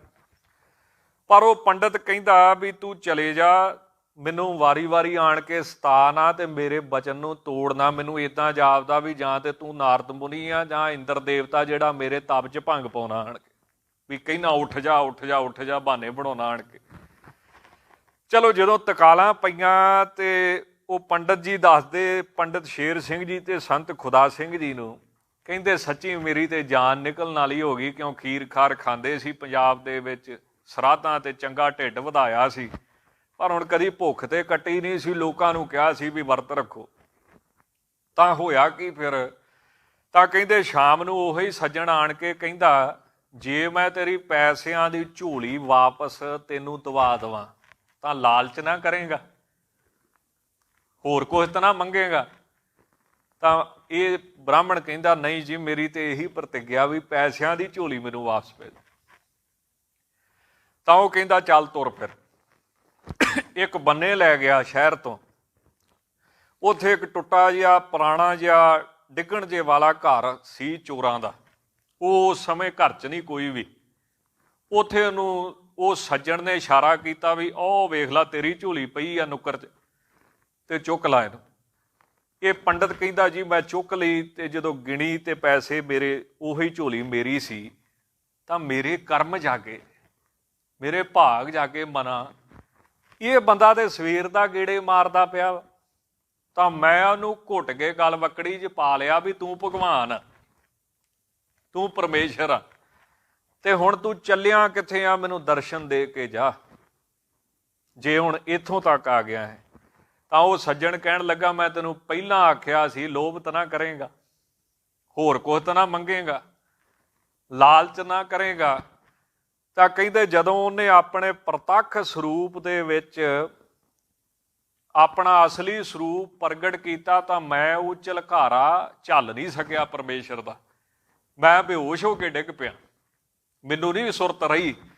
ਪਰ ਉਹ ਜਿਹੜਾ ਚਿਹਰਾ ਨਾ, ਜਦੋਂ 1 ਸਕਿੰਟ ਵੀ ਮੈਂ ਵੇਖਿਆ ਵਾ, ਉਹਦਾ ਨਸ਼ਾ ਮੈਨੂੰ ਇੰਨਾ ਰਹਿੰਦਾ ਵਾ ਕਿ ਮੇਰੀ ਸੁਰਤੀ ਬਿਰਤੀ ਉਹਦੇ ਵਿੱਚ ਲੀਨ ਰਹਿੰਦੀ। ਉਹਦੇ ਬਾਅਦ ਘਰੇ ਆਇਆ ਵਾਪਸ, ਬੱਚਿਆਂ ਨੂੰ ਜਾਇਦਾਦ ਵੰਡੀ, ਪਰਿਵਾਰ ਨੂੰ ਆਖਿਆ ਵੀ ਤੁਸੀਂ ਮੇਰੇ ਲਈ ਮਰੇ ਤੇ ਮੈਂ ਤੁਹਾਡੇ ਲਈ ਮਰਿਆ, ਨਾ ਮੇਰਾ ਤੁਹਾਡੇ ਨਾਲ ਲੈਣਾ ਦੇਣਾ ਹੁਣ, ਤੇ ਮੈਂ ਸਾਰਾ ਕੁਝ ਛੱਡ ਕੇ ਹੁਣ ਇਹ ਕੰਮ ਕਰਦਾ ਵਾਂ ਵੀ 2 ਪੈਸਿਆਂ ਦਾ ਪਾਠ ਪੂਜਾ ਕਰ ਦਿੰਦਾ ਜਿੰਨੇ ਕਰਾਉਣੀ ਹੋਵੇ, ਇਹ ਤੋਂ ਵੱਧ ਨਹੀਂ, ਉਹਦੇ ਨਾਲ ਗੁਜ਼ਾਰਾ ਕਰਦਾ। ਤੇ ਸੰਤ ਜੀ ਜਦੋਂ ਤੁਸੀਂ ਆਉਂਦੇ ਹੋ ਤੁਹਾਡੇ ਚਿਹਰੇ 'ਚੋਂ ਮੈਨੂੰ ਭਗਵਾਨ ਦਾ ਚਿਹਰਾ ਦਿਖਦਾ, ਉਹ ਝਲਕਾਰਾ ਵੱਜਦਾ। ਇਸ ਕਰਕੇ ਮੈਂ ਆਪ ਜੀ ਦੇ ਚਿਹਰੇ ਨੂੰ ਵੇਖ ਕੇ ਮਸਤ ਹੋਇਆ ਰਹਿੰਦਾ ਹਾਂ, ਤੇ ਮੈਨੂੰ ਵਾਹਿਗੁਰੂ ਦੇ ਜਿਹੜੇ ਦਰਸ਼ਨਾਂ ਦਾ ਨਸ਼ਾ ਵਾ, ਉਹ ਬੜੀ ਨਸ਼ੀਲੀ ਸ਼ਰਾਬ ਵਾਂਗ ਉਦੋਂ ਦਾ ਚੜ੍ਹਿਆ ਰਹਿੰਦਾ ਹੈ, ਤੇ ਉਸ ਦਰਸ਼ਨ ਦੇ ਵਿੱਚ ਮੈਂ ਮਸਤ ਰਹਿੰਦਾ। ਇਸ ਕਰਕੇ ਸਾਹਿਬ ਕਲਗੀਧਰ ਸੱਚੇ ਪਾਤਸ਼ਾਹ ਫਰਮਾਉਂਦੇ, ਹੇ ਵਾਹਿਗੁਰੂ ਜੀ, ਆਪ ਜੀ ਦਾ ਵੈਸੇ ਕੋਈ ਰੂਪ ਆਕਾਰ ਨਹੀਂ, ਆ ਰੂਪ ਤੋਂ ਆ ਰਹਿਤ ਹੋ, ਪਰ ਜੇ ਆ ਦਾ ਅਰਥ ਵਿਸ਼ੇਸ਼ ਕਰਕੇ ਕਰ ਦਈਏ, ਵਿਸ਼ੇਸ਼ ਕਰਕੇ ਆਪ ਜੀ ਦਾ ਰੂਪ ਕੌਣ ਨੇ? ਤਾਂ ਉਹ ਪਰਮੇਸ਼ਰ ਦੇ ਪਿਆਰੇ ਹਨ। ਉਹ ਕੌਣ ਨੇ? ਗੁਰੂ ਸਾਹਿਬ ਨੇ। ਗੁਰ ਗੋਬਿੰਦ ਗੋਪਾਲ ਗੁਰ ਪੂਰਨ ਨਾਰਾਇਣ ਹੈ। ਤਾਂ ਐਸੇ ਸਤਿਗੁਰੂ ਸਰੂਪ ਨੇ, ਜਾਂ ਬ੍ਰਹਮ ਗਿਆਨੀ ਆਪ ਪਰਮੇਸ਼ਰ ਖਾਲਸਾ ਮੇਰੋ ਰੂਪ ਹੈ ਖਾਸ। ਤਾਂ ਐਸੇ ਸਰੂਪ ਨੂੰ ਸੱਚੇ ਪਾਤਸ਼ਾਹ ਯਾਦ ਕਰਕੇ ਵਾਹਿਗੁਰੂ ਜੀ ਦੇ ਨਾਮ ਦੀ ਮਹਿਮਾ ਕਰਦੇ ਹਨ। ਅਨੂਪ ਹੈ। ਹੇ ਸੱਚੇ ਪਾਤਸ਼ਾਹ, ਅਨੂਪ ਦਾ ਅਰਥ ਹੁੰਦਾ ਹੈ ਕਿ ਪੂਰੀ ਤੇਰੀ ਉਪਮਾ ਕੋਈ ਨਹੀਂ ਕਰ ਸਕਦਾ। ਅਨਊਪ, ਅਨ ਰਹਿਤ ਹੋ ਉਪਮਾ ਤੋਂ ਭਾਵ ਆਪ ਜੀ ਦੀ ਉਪਮਾ ਦਾ, ਆਪ ਜੀ ਦੀ ਬਰਕਤ ਦਾ, ਦਾਤਾਂ ਦਾ, ਸ਼ਕਤੀ ਦਾ, ਕਰਮ ਦਾ, ਦਫ਼ਤਰ ਦਾ, ਲੇਖੇ ਦਾ ਕੋਈ ਵੀ ਅੰਤ ਨਹੀਂ ਪਾ ਸਕਦਾ। ਤੇਰੇ ਦਾਨੇ ਕੀਮਤ ਨਾ ਪਵੇ, ਤੇਰੀਆਂ ਦਾਤਾਂ ਦਾ ਵੀ ਕੋਈ ਅੰਤ ਨਹੀਂ ਪਾ ਸਕਦਾ ਹੈ। ਤਾਂ ਹੇ ਸੱਚੇ ਪਾਤਸ਼ਾਹ, ਆਪ ਜੀ ਦੀ ਉਪਮਾ ਦਾ ਕੋਈ ਅੰਤ ਨਹੀਂ ਪਾ ਸਕਦਾ। ਜਿਵੇਂ ਸੱਚੇ ਪਾਤਸ਼ਾਹ ਫਰਮਾਉਂਦੇ, ਅੰਤ ਨਾ ਸਿਵਤੀ ਕਹਿਣ ਨਾ ਅੰਤ, ਜਾਂ ਕਥਨਾ ਕਥੀ ਨਾ ਆਵੈ ਤੋਟ, ਕਥ ਕਥੀ ਕੋਟੀ ਕੋਟ। ਹੇ ਵਾਹਿਗੁਰੂ ਜੀ, ਆਪ ਜੀ ਉਪਮਾ ਤੋਂ ਰਹਿਤ ਹੋ। ਅਜੂ ਹੈ। ਤਾਂ ਸੱਚੇ ਪਾਤਸ਼ਾਹ ਫਰਮਾਉਂਦੇ ਨੇ ਜੂ ਤੋਂ ਭਾਵ ਹੁੰਦਾ ਹੈ ਜਨਮ, ਜਾਂ ਜੂ ਤੋਂ ਭਾਵ ਪੰਜਾਬੀ ਦੇ ਵਿੱਚ ਜਿਹਨੂੰ ਜੂ ਕਹਿ ਦਿੰਦੇ ਨਾ, ਜੂ ਹੱਦਬੰਦੀ, ਵੀ ਸਾਡੇ ਪਿੰਡ ਦੀ ਜੂ ਇੱਥੋਂ ਤੱਕ ਹੈ, ਹੱਦਬੰਦੀ। ਅਜੂ ਪਹਿਲਾ ਅਰਥ ਕੀ ਮਹਾਤਮਾ ਮਹਾਂਪੁਰਸ਼ ਕਰਦੇ ਨੇ ਵੀ ਜਨਮ ਤੋਂ ਆਪ ਜੀ ਰਹਿਤ ਹੋ, ਜੰਮਣ ਮਰਨ ਦੇ ਵਿੱਚ ਆਉਣ ਵਾਲੇ ਨਹੀਂ, ਜਾਂ ਜੂ ਹੱਦਬੰਦੀ ਤੋਂ ਰਹਿਤ ਹੋ, ਆਪ ਜੀ ਦਾ ਕੋਈ ਅੰਤ ਨਹੀਂ ਪਾ ਸਕਦਾ। ਭੂ ਹੈ, ਭੂ ਤੋਂ ਭਾਵ ਹੁੰਦਾ ਹੈ ਪ੍ਰਿਥਵੀ ਤੋਂ ਪੈਦਾ ਹੋਣ ਵਾਲਾ। ਤੱਤਾਂ ਤੋਂ ਭਾਵ ਅਰਥ ਕੀ ਲੈਣਾ ਕਿ ਆਪ ਜੀ ਤੱਤਾਂ ਤੋਂ ਨਹੀਂ ਆਪ ਜੀ ਦਾ ਸਰੀਰ ਬਣਿਆ। ਜਿਵੇਂ ਮਨੁੱਖਾਂ ਦੇ ਸਰੀਰ ਜਾਂ ਜੀਵ ਜੰਤੂਆਂ ਦੇ ਸਰੀਰ ਜਿਹੜੇ ਨੇ ਤੱਤਾਂ ਤੋਂ ਬਣੇ ਨੇ। ਪਾਂਚ ਤੱਤ ਤੇ ਤਨ ਰਚਿਓ ਜਾਣੋ ਚਤੁਰ ਸੁਜਾਨ, ਜਿਹ ਤੇ ਉਪਜਿਓ ਨਾਨਕਾ ਲੀਨ ਤਾਹੇ ਮੈਂ ਮਾਨ। ਇਸ ਤਰ੍ਹਾਂ ਆਪ ਜੀ ਤੱਤਾਂ ਵਾਲੇ ਸਰੀਰ ਤੋਂ ਰਹਿਤ ਹੋ। ਇਹ ਸਰੀਰ ਧਾਰੀ ਨਹੀਂ ਜਿਵੇਂ ਬਾਹਰਲੇ ਸਰੀਰ ਹੁੰਦੇ ਨੇ। ਜਾਂ ਫਿਰ ਭੂ ਦਾ ਅਰਥ ਹੁੰਦਾ ਹੈ ਪੈਦਾ ਹੋਣਾ, ਹੋਂਦ, ਹੋਣਾ ਜਿਹਨੂੰ ਆਪਾਂ ਕਹਿ ਦਿੰਦੇ ਹਾਂ। ਤਾਂ ਇਹ ਸੱਚੇ ਪਾਤਸ਼ਾਹ ਆਪ ਜੀ ਜਨਮ ਦੇ ਵਿੱਚ ਨਹੀਂ ਆਉਂਦੇ, ਆਪ ਜੀ ਪੈਦਾ ਨਹੀਂ ਹੁੰਦੇ। ਇਹ ਸਤਿਗੁਰੂ ਧੰਨ ਗੁਰੂ ਗੋਬਿੰਦ ਸਿੰਘ ਮਹਾਰਾਜ ਵਾਹਿਗੁਰੂ ਅੰਤਰਜਾਮੀ ਜੀ ਦੇ ਨਾਮਾਂ ਦੁਆਰਾ ਉਸ ਦੀ ਉਸਤਤ ਕਰਦੇ ਹਨ। ਅਲੇਖ ਹੈ, ਇਹ ਸੱਚੇ ਪਾਤਸ਼ਾਹ ਆਪ ਜੀ ਲੇਖੇ ਦੇ ਵਿੱਚ ਨਹੀਂ ਆਉਂਦੇ, ਭਾਵ ਹਿਸਾਬ ਕਿਤਾਬ ਦੇ ਵਿੱਚ ਨਹੀਂ ਆਉਂਦੇ। ਨਿਰਭਉ ਸੋ ਸਿਰ ਨਾ ਹੀ ਲੇਖਾ। ਬਾਕੀ ਜਿੰਨਾ ਸੰਸਾਰ ਹੈ ਸਭ ਹਿਸਾਬ ਕਿਤਾਬ ਹੀ ਹੈ। ਲੈਣ ਦੇਣੀਆਂ ਏਕਸ ਬਿਨ ਸਭ ਧੰਦ ਹੈ। ਧੰਦੇ ਦਾ ਅਰਥ ਕੀ ਹੁੰਦਾ? ਲੈਣ ਦੇਣ, ਹਿਸਾਬ ਕਿਤਾਬ ਹੀ ਚੱਲਦਾ ਸਾਰਿਆਂ ਦਾ। ਇੱਕ ਤੋਂ ਬਿਨਾਂ ਸਭ ਲੇਖੇ ਦੇ ਵਿੱਚ ਹੀ ਨੇ। ਪਰ ਆਪ ਲੇਖ ਤੋਂ ਰਹਿਤ ਹੋ। ਤੇ ਜਿਹੜੇ ਆਪ ਜੀ ਦਾ ਨਾਮ ਜਪਦੇ ਨੇ, ਭਗਤੀ ਕਰਦੇ ਨੇ, ਬੰਦਗੀ ਕਰਦੇ ਨੇ, ਸੇਵਾ ਸਿਮਰਨ ਜਿਨ੍ਹਾਂ ਪਾਸੋਂ ਆਪ ਕਰਵਾ ਲੈਂਦੇ ਹੋ, ਉਹ ਵੀ ਲੇਖੇ ਤੋਂ ਰਹਿਤ ਹੋ ਜਾਂਦੇ ਨੇ। ਜਿਹੜੇ ਅੰਮ੍ਰਿਤ ਛਕ ਲੈਂਦੇ ਨੇ, ਪੰਜਾਂ ਕਕਾਰਾਂ ਦੀ ਰਹਿਤ ਨਿਤਨੇਮੀ ਨੇ, ਉਹਨਾਂ ਦਾ ਜਨਮ ਜਿਹੜਾ ਹੈ ਉਹ ਸਤਿਗੁਰੂ ਨਿਬੇੜ ਦਿੰਦੇ ਨੇ, ਲੇਖਾ ਸਾਫ਼ ਕਰ ਦਿੰਦੇ ਨੇ, ਜੰਮਣ ਮਰਨ ਤੋਂ ਰਹਿਤ ਕਰ ਦਿੰਦੇ ਹਨ। ਤਾਂ ਗੁਰਬਾਣੀ ਦੇ ਵਿੱਚ ਲਿਖਿਆ ਜਿਹੜੇ ਸੰਤਾਂ ਦਾ ਸੰਗ ਕਰਦੇ ਨੇ ਇਹ ਵੀ ਲੇਖੇ ਤੋਂ ਰਹਿਤ ਹੋ ਜਾਂਦੇ ਨੇ। ਔਰ ਜਿਨ੍ਹਾਂ ਨੇ ਗੁਰੂ ਸਾਹਿਬ ਦੇ ਚਰਨ ਫੜ ਲਏ ਇਹ ਵੀ ਲੇਖੇ ਤੋਂ ਰਹਿਤ ਹੋ ਜਾਂਦੇ ਹਨ। ਅਪੇਖ ਹੈ, ਆਪ ਜੀ ਦਾ ਕੋਈ ਖਾਸ ਭੇਖ ਨਹੀਂ ਵੀ ਆਹ ਹੀ ਕੱਪੜੇ ਪਾਓਗੇ ਤੇ ਮਿਲਦਾ। ਜਿਹੜਾ ਭੇਖ ਹੈ ਕੱਪੜੇ ਨੇ, ਇਹ ਤਾਂ ਇੱਕ ਪਹਿਚਾਣ ਆ ਵੀ ਇਹ ਕਿਹੜੇ ਫਿਰਕੇ ਦੇ ਨੇ, ਕਿਹੜੇ ਧਰਮ ਦੇ ਨੇ। ਪਰ ਭੇਖ ਦੇ ਨਾਲ ਨਾਲ ਗੁਣ ਹੋਣੇ ਬੜੇ ਜ਼ਰੂਰੀ ਨੇ। ਜੇ ਗੁਣ ਨਹੀਂ, ਜਿਵੇਂ ਮੰਨ ਲਓ ਬਾਣਾ ਹੈ, ਤੇ ਜੇ ਬਾਣੀ ਨਹੀਂ ਤੇ ਫਿਰ ਬਾਣੇ ਦਾ ਬਹੁਤਾ ਮਹਾਤਮ ਨਹੀਂ। ਹੋ ਸਕਦਾ ਹੈ ਕਿ ਇਸ ਗੱਲ ਦਾ ਕਈ ਸੱਜਣ ਗੁੱਸਾ ਕਰਨ, ਪਰ ਜੋ 10ਵੇਂ ਪਾਤਸ਼ਾਹ ਦੇ ਮੁਤਾਬਕ ਦਾਸ ਕਹਿ ਰਿਹਾ ਹੈ, ਮੇਰੀ ਤੁਛ ਬੁੱਧੀ ਹੈ, ਗੱਲ ਬੜੀ ਵੱਡੀ ਹੈ ਔਰ ਮੂੰਹ ਬੜਾ ਛੋਟਾ ਹੈ। ਕੋਈ ਸੱਜਣ ਗੁੱਸਾ ਕਰ ਲੇ। ਮਹਾਰਾਜ ਰਹਿਤਨਾਮਿਆਂ 'ਚ ਕੀ ਕਹਿੰਦੇ? ਬਾਣੀ ਬਾਣਾ ਪੰਖ ਪਛਾਨੋ, ਸਿੰਘ ਗੁਰੂ ਕਾ ਪੰਛੀ ਜਾਨੋ। ਜਿਵੇਂ ਪੰਛੀ ਜਿਹੜਾ ਹੈ ਉਹ ਇੱਕ ਖੰਭ ਦੇ ਨਾਲ ਨਹੀਂ ਉੱਡ ਸਕਦਾ, ਇੱਦਾਂ ਸਿੱਖ ਦੇ ਵੀ ਦੋ ਖੰਭ ਕੀ ਹੈ ਜੀਵ ਰੂਪ ਸਿੱਖ ਦੇ, ਜੀਵ ਰੂਪ ਪੰਛੀ ਦੇ, ਇੱਕ ਬਾਣੀ ਤੇ ਇੱਕ ਬਾਣਾ। ਕੱਲਾ ਠੋਕ ਕੇ ਦਸਤਾਰ ਬੰਨ ਲਈ, ਸੈਂਟ ਲਾ ਲਏ, ਸਾਰੀ ਦਿਹਾੜੀ ਸ਼ੀਸ਼ੇ ਮੂਹਰੇ ਖਲੋਤਾ ਰਿਹਾ, ਕਿੰਨਾ ਕੁਝ ਸਜਾ ਲਿਆ, ਤੇ ਜੇ ਪੁੱਛਿਆ ਜਪਜੀ ਸਾਹਿਬ ਆਉਂਦਾ ਤੈਨੂੰ? ਨਹੀਂ ਜੀ, ਉਹ ਤੇ ਨਹੀਂ ਆਪਾਂ ਨੂੰ ਆਉਂਦਾ। ਤਾਂ ਮਹਾਰਾਜ ਕਹਿੰਦੇ ਭੇਖ ਜਿਹੜਾ ਫਿਰ ਇਹ ਪਖੰਡੀ ਹੈ। ਤਾਂ ਕਿਸੇ ਭੇਖ ਕਰਕੇ ਨਹੀਂ ਉਹ ਭੇਜਦਾ ਹੈ। ਸਦਾ ਅਭੇਖ ਅਭੇਖੀ ਰਹੀ, ਧੰਨ ਗੁਰੂ ਗੋਬਿੰਦ ਸਿੰਘ ਮਹਾਰਾਜ ਦਸਮ ਗ੍ਰੰਥ ਦੇ ਵਿੱਚ ਵੀ ਲਿਖਦੇ ਨੇ। ਤਾਂ ਖਾਸ ਕੱਪੜੇ ਪਾਉਣ ਨਾਲ ਨਹੀਂ ਉਹ ਪ੍ਰਾਪਤ ਹੁੰਦਾ, ਕਿਸੇ ਭੇਖ ਦੇ ਅਧੀਨ ਨਹੀਂ ਹੈ, ਰਹਿਤ ਹੈ ਭੇਖਾਂ ਤੋਂ। ਸੱਚੇ ਪਾਤਸ਼ਾਹ ਵਾਹਿਗੁਰੂ ਜੀ ਨਾਮ ਹੈ, ਕੋਈ ਖਾਸ ਉਹਦਾ ਨਾਮ ਨਹੀਂ, ਉਹਦਾ ਇਨਾਮ ਆ। ਜਿੰਨੇ ਵੀ ਨਾਮ ਉਹਦੇ ਪਏ ਨੇ ਇਹ ਸਿਰਫ ਸਮਝਣ ਵਾਸਤੇ ਆ, ਉਹਦੇ ਸਰੂਪ ਨੂੰ, ਉਹਦੇ ਗੁਣਾਂ ਨੂੰ, ਇਹ ਸੌਖੀ ਸਮਝ ਪੈ ਜੇ। ਹੁਣ ਸੌਖੀ ਸਮਝ ਪਾਉਣ ਵਾਸਤੇ ਮਹਾਤਮਾ ਨੇ, ਸੰਤਾਂ ਨੇ, ਅਵਤਾਰੀ ਪੁਰਸ਼ਾਂ ਨੇ ਉਹਦੇ ਨਾਮ ਜਿਹੜੇ ਕਿਰਤਮ ਨਾਮ ਜਿਹੜੇ ਨੇ ਉਹ ਰੱਖੇ ਹੋਏ ਨੇ ਕਿ ਸੰਸਾਰ ਨੂੰ ਸਮਝ ਪਵੇ ਤੇ ਸਮਝ ਕੇ ਉਹਦੀ ਪ੍ਰਾਪਤੀ ਕਰ ਲੈਣ। ਵੈਸੇ ਵਾਹਿਗੁਰੂ ਪਰਮੇਸ਼ਰ ਜੀ ਦਾ ਕੋਈ ਵੀ ਨਾਮ ਨਹੀਂ ਹੈ, ਉਹ ਨਾਮ ਰੂਪ ਸੰਸਾਰ ਤੋਂ ਰਹਿਤ ਹਨ। ਅਕਾਮ ਹੈ। ਕਾਮ ਕਹਿੰਦੇ ਇੱਛਾ ਨੂੰ, ਕਾਮ ਕਹਿੰਦੇ ਕਾਮਦੇਵ ਨੂੰ, ਕਾਮ ਕਹਿੰਦੇ ਪੰਜਾਬੀ 'ਚ ਕੰਮਕਾਰ ਨੂੰ। ਕਾਮ ਇੱਛਾ ਤੋਂ ਰਹਿਤ ਹੈ ਵਾਹਿਗੁਰੂ ਪਰਮੇਸ਼ਰ। ਆ ਕਾਮ ਆ ਰਹਿਤ ਹੈ ਕਾਮ ਇੱਛਾ ਤੋਂ। ਕਿਸੇ ਪ੍ਰਕਾਰ ਦੀ ਕੋਈ ਇੱਛਾ ਨਹੀਂ ਜਿਹੜੀ ਰਜੋ ਗੁਣ ਕਰਕੇ ਪੈਦਾ ਹੋਵੇ, ਤਮੋ ਗੁਣ ਕਰਕੇ ਪੈਦਾ ਹੋਵੇ, ਜਾਂ ਸਤੋ ਗੁਣ ਕਰਕੇ ਪੈਦਾ ਹੋਵੇ।